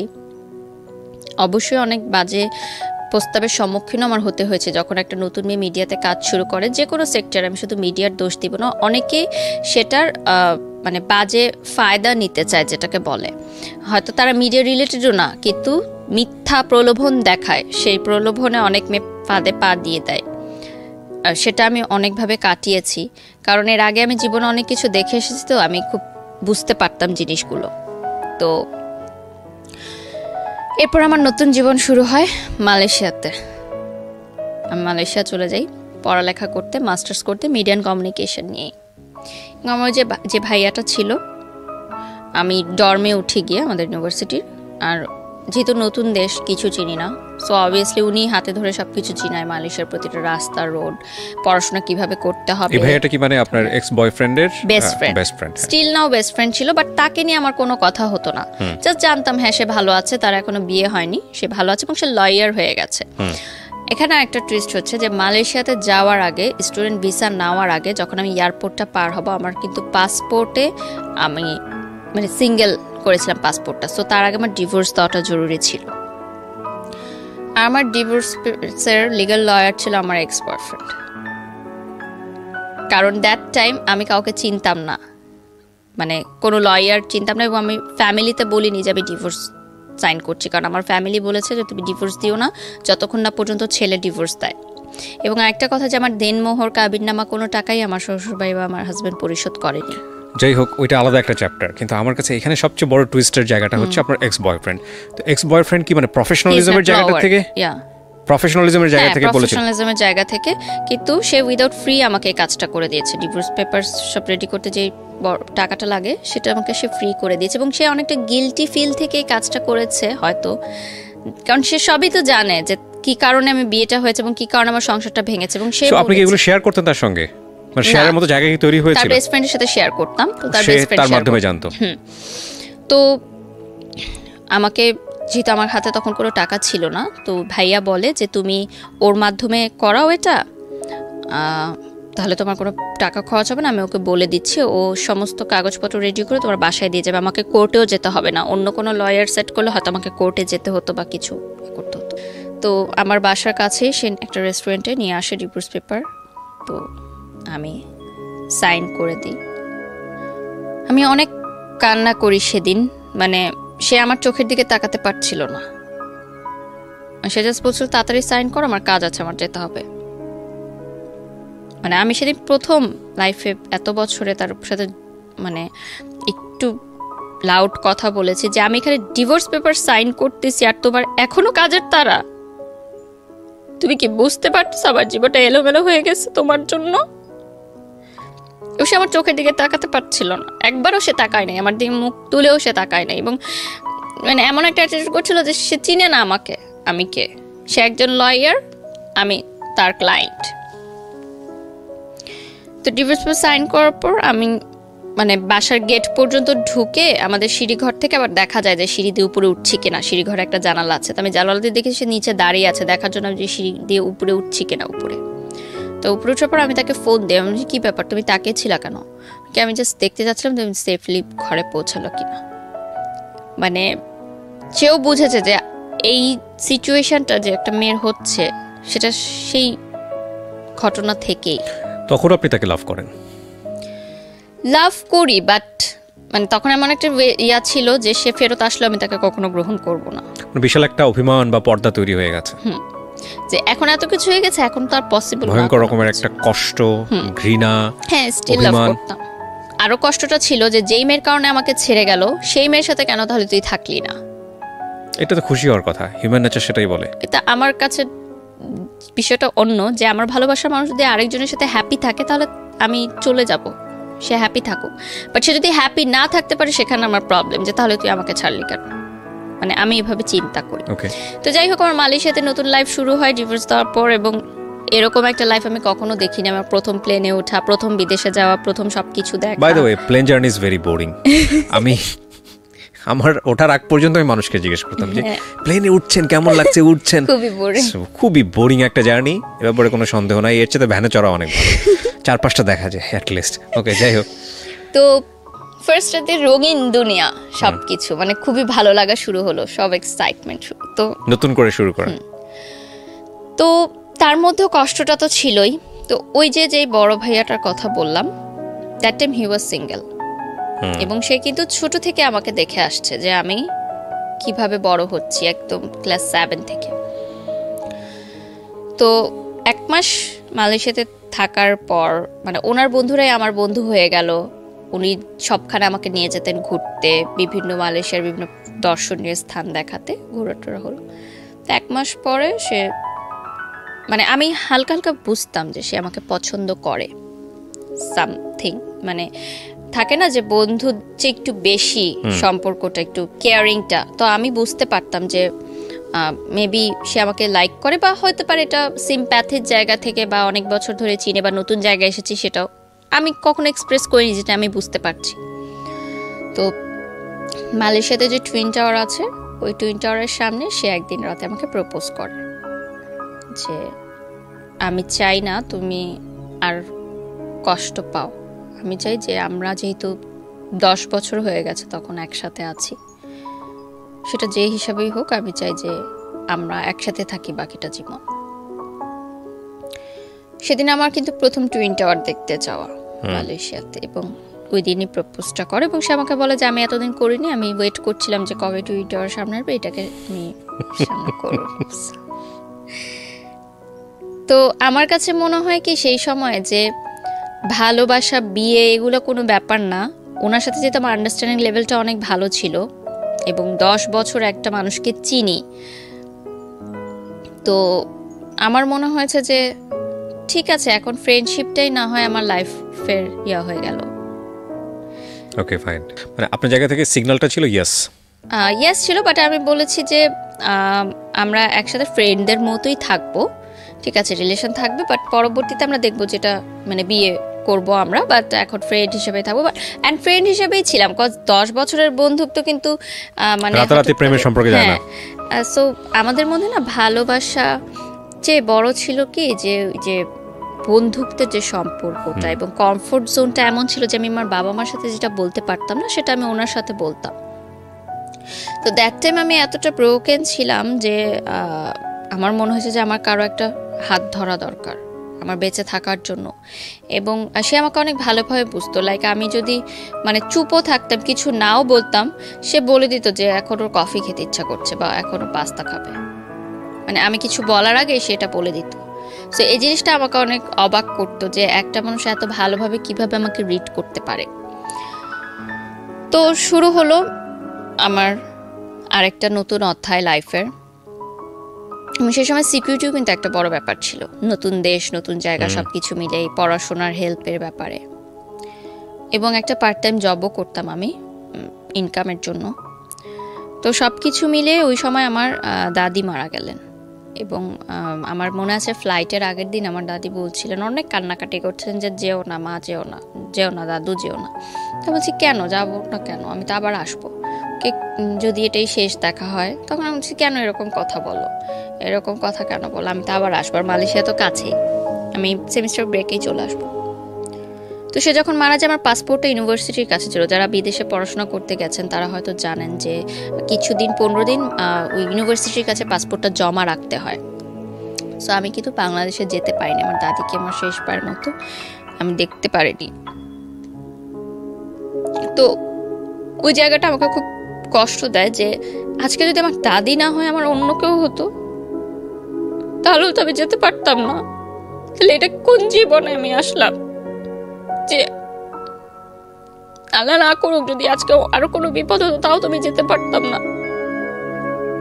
আর আমি পাসপোর্টটা ভার্সিটি থেকে চেয়ে নিয়ে এসে যখন ফ্লাই করতাম ততক্ষণে তো অলরেডি জানাজা কমপ্লিট।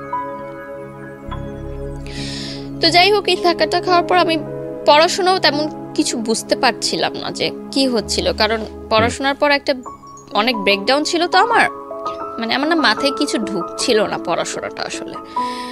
আর ওখানে তো ল্যাঙ্গুয়েজও একটু প্রবলেম হতো। আমার মালয় ইউনিভার্সিটি মানে যেটা ছিল ওখানে মালয় ভাষাটাই, ইংলিশটাই বলতো, বাট একটু মালয় অ্যাকসেন্টে বলতাম, ইংলিশটাও তো ভালো বুঝতাম না। এবং আমাদের দেশের সাথে ওই দেশের পড়াশোনার ডিফারেন্সটা অনেক হিউজ। যারা গ্র্যাজুয়েশন কমপ্লিট করে বাহিরের দেশে মাস্টার্স করে তাদের জন্য একটু ইজি হয়, বাট যারা দেশ থেকে গ্র্যাজুয়েশন করে যায় তাদের কিন্তু অনেক বড় একটা ধাক্কা খেতে হয়। যারা আমার সাথে দেখছে যারা হয়তো রিলেট করতে পারবে, যাদের স্টাডি এক্সপিরিয়েন্স আছে। তো আমি ওই ধাক্কাটা খাই অনেক বড়, এবং ওখানে গিয়ে দেখি যে পড়াশোনাটা অনেক ম্যাথস, অনেক হিউজ, এবং নিজেকেই সব কিছু করতে হবে। টিচার তোমাকে এসে পড়িয়ে দিবে না। প্রাইভেট ভার্সিটিতে কি হতো, টিচাররা তোমাকে এসে পড়িয়ে দিত, কয়েকটা স্লাইড নাও, পড়ো, এটাই এক্সাম হবে। ওরকম ছিল না, ওখানে ওপেন বুক এক্সাম হতো। I was like totally blank, এবং আমি এতটা মেন্টালি শকড ছিলাম সব কিছু নিয়ে যে পড়াটা মাথায় ঢুকছিলই না আমার কোনোভাবে। মানে আমি রাতে চিৎকার করে কাঁদতাম যে আমি পড়তে চাই না, এবং life was so lonely there, you know, family নাই। আমি খুব ঘর কোনো মেয়ে ছিলাম, ডর্মে ছিলাম, খাবারের বুঝতাম না কি খাবার, অর্ডার করতাম ভালো মানে টেস্ট নাই, আবার চেঞ্জ করতাম, আবার অর্ডার করতাম। মানে এগুলো আমার মাথায় এতটা বেশি প্রেশার নিচ্ছিল যে আমি আর নিতে পারছিলাম না। আমি একটা বাচ্চাদের হোস্টেলে চাকরি করতাম, ওখানে বাচ্চাদের দেখাশোনা করার জন্য ছোট, সেটা 2 মাস করেছি। তারপর সেটাও আমি আর কন্টিনিউ করতে পারিনি। আমার কোনো কিছুতে আমার মন বসছিল না টোটালি রূপে। সো আমার তখন প্রেজেন্ট যে বয়ফ্রেন্ড ছিলেন, ও বলল যে তুমি একটু বাংলাদেশে যাও। বয়ফ্রেন্ড বলতে আলটিমেটলি ফ্রেন্ড, বন্ধু। বাংলাদেশে যাও, একটু ব্রেক নাও, ইউ নিড আ ব্রেক, এবং তুমি একটু কাউন্সিলিং করাও। সেই সময় আমি বাংলাদেশে এসে প্রাভা হেলথ কেয়ার সেন্টারে 1 মাস আমি কাউন্সিলিং করাই। তো বাংলাদেশে আসার পর আমি মিডিয়াতেও কাজ করা শুরু করি এবং ট্রিটমেন্ট নেওয়ার পর একটু ঠিক আছে সুস্থ হই। তো যেটা হয় যে আমি বলি যে ঠিক আছে, এখন আমি আর মালয়েশিয়া ফেরত যেতে চাই না, আমি মাস্টার্স ড্রপ আউট, মাস্টার্স করতে চাই না, আর আমি পড়াশোনা করতে চাই না, আমি লাইফে সেটেলমেন্ট চাই।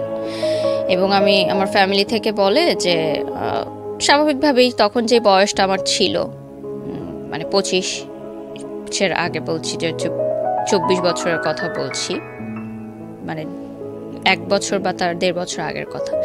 আমি বলি যে আমি কমিটমেন্ট চাই, বাসায় বলো বিয়ের জন্য, কারণ আমি চাই না যে সেকেন্ড টাইম আমার বিয়ে নিয়ে কোনো প্রবলেম হবে। যদি বিয়ে পর্যন্ত না আগায় আমি কন্টিনিউ করব না, এরকম আমার একটা থিঙ্কিং ছিল।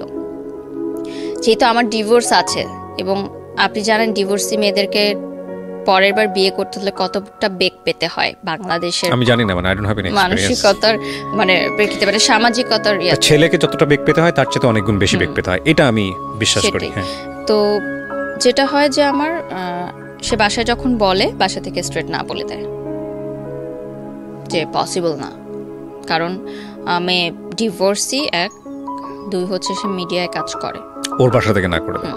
তারপরও মিডিয়ায় কাজ করে, এটা কিন্তু শুধু মেয়েদের সমস্যা না, এটা ছেলেদেরও সমস্যা।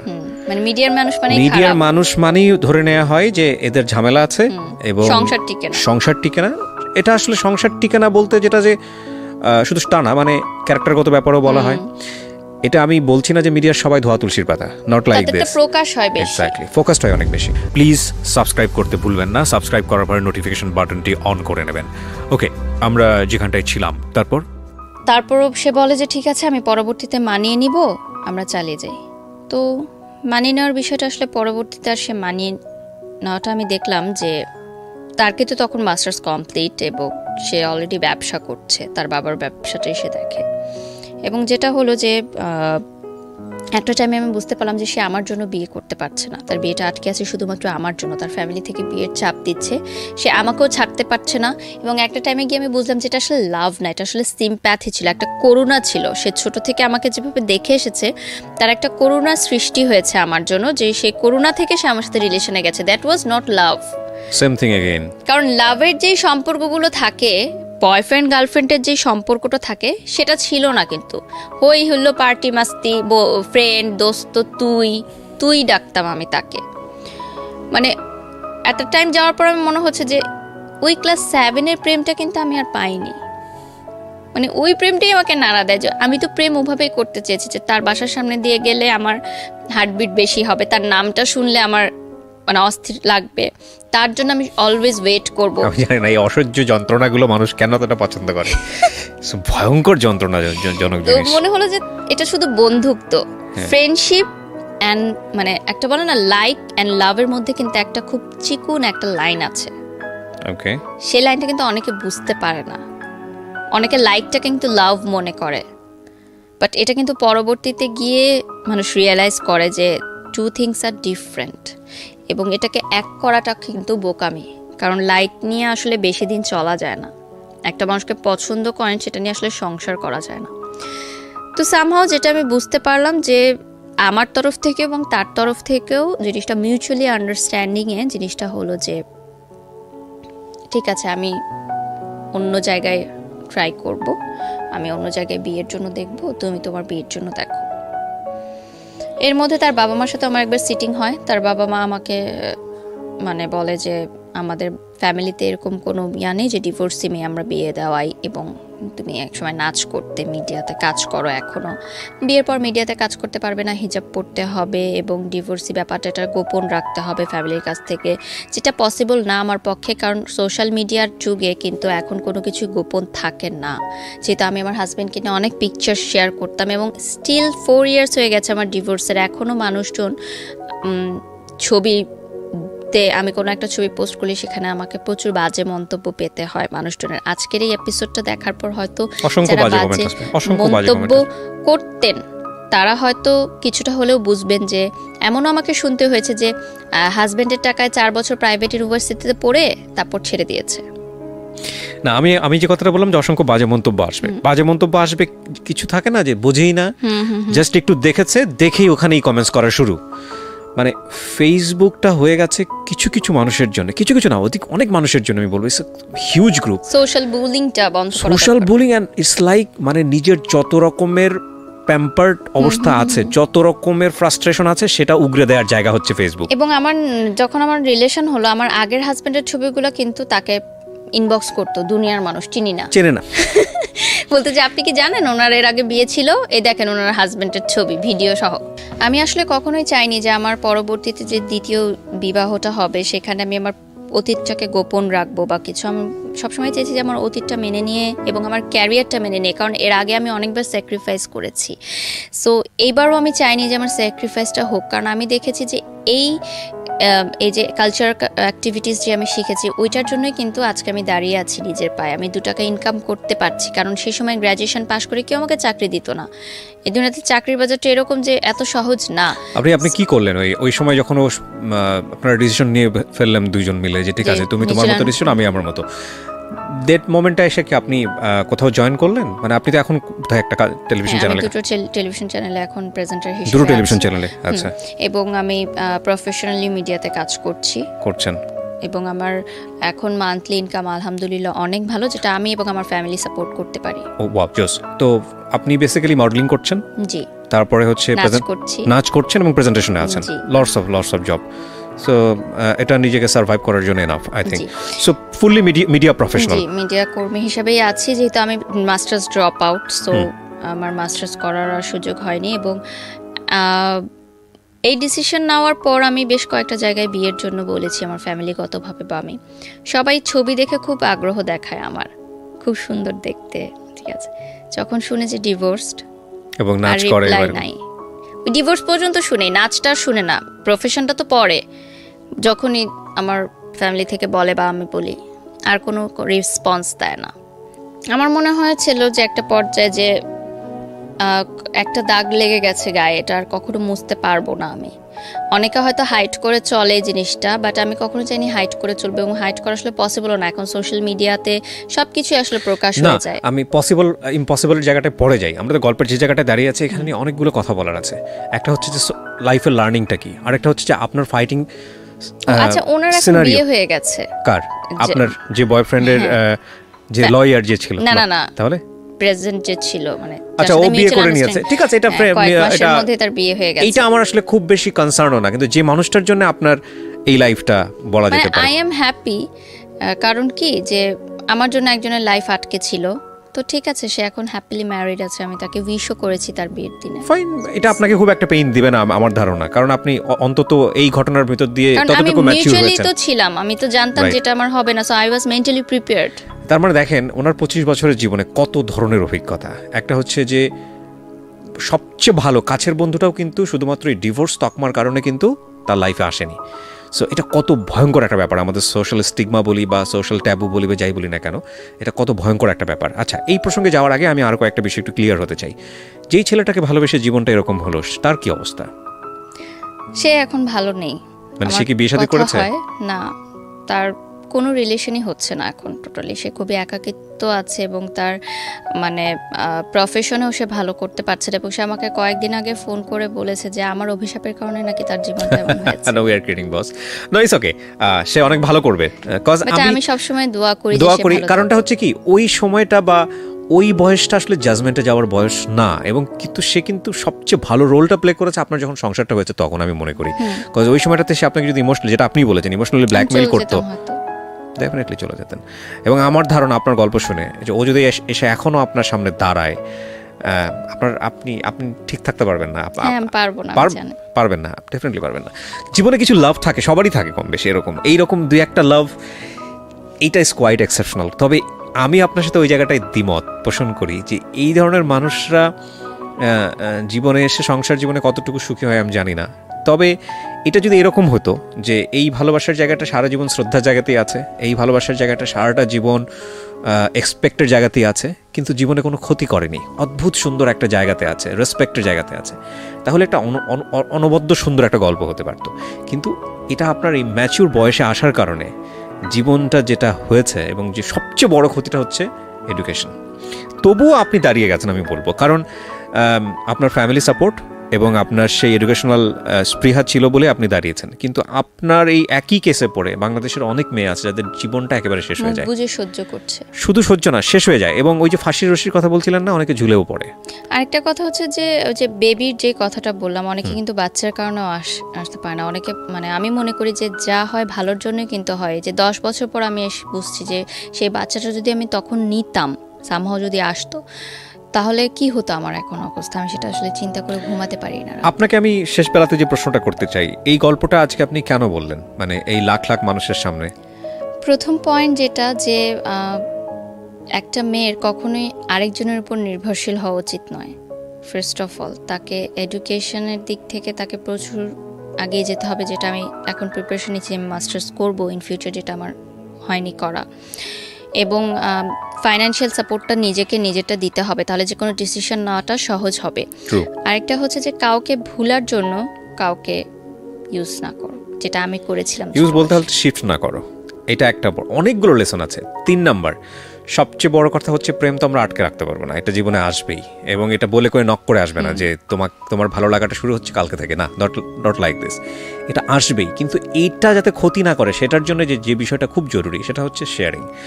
আপনার ফ্যামিলিতে যদি আপনি ছেলেটাকে নিয়ে শেয়ার করতে পারতেন, বা আপনার যদি কিছু ক্লোজ ফ্রেন্ড থাকতো যাদের সঙ্গে যদি আপনি বিষয়টা শেয়ার করতে পারতেন, তাহলে আপনার ভেতরের যেই জমাট মানে ফিলিংসটা বা মানে ক্ষতি করার মতো ফিলিংসটা, এটা কিছুটা হলো মিটিগেট করা যেত।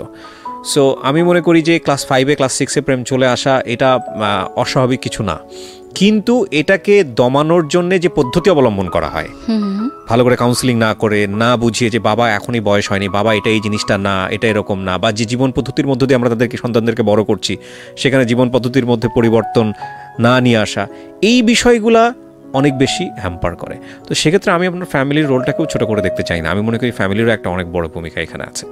সো 3-4টা বিষয়, একটা হচ্ছে যে প্রথমত হচ্ছে হলো অসময়ে প্রেম, দ্বিতীয়ত হচ্ছে যে সেটাতেই সারা জীবন সেটার ভুলে থাকার জন্য বিভিন্ন জায়গাতে যাওয়া এবং সেটা আলটিমেটলি ভুলে থাকতে না পারা, এবং তৃতীয়ত হচ্ছে হলো যে এডুকেশনে ধাক্কা লাগা। এবং আমার সবচেয়ে কষ্টের জায়গাটা আজকের এই গল্প শুনে যেটা মনে হয়েছে, যে অসাধারণ ব্রিলিয়ান্ট একটা স্টুডেন্ট আপনি, কিন্তু এটা এত বেশি ক্ষতি করেছে, এই ক্ষতিটা কখনোই রিকভার হওয়ার মতো না। তবে এটা নিয়ে আমার মনে হয় আর পিছিয়ে তাকানোর কোনো সুযোগ নাই।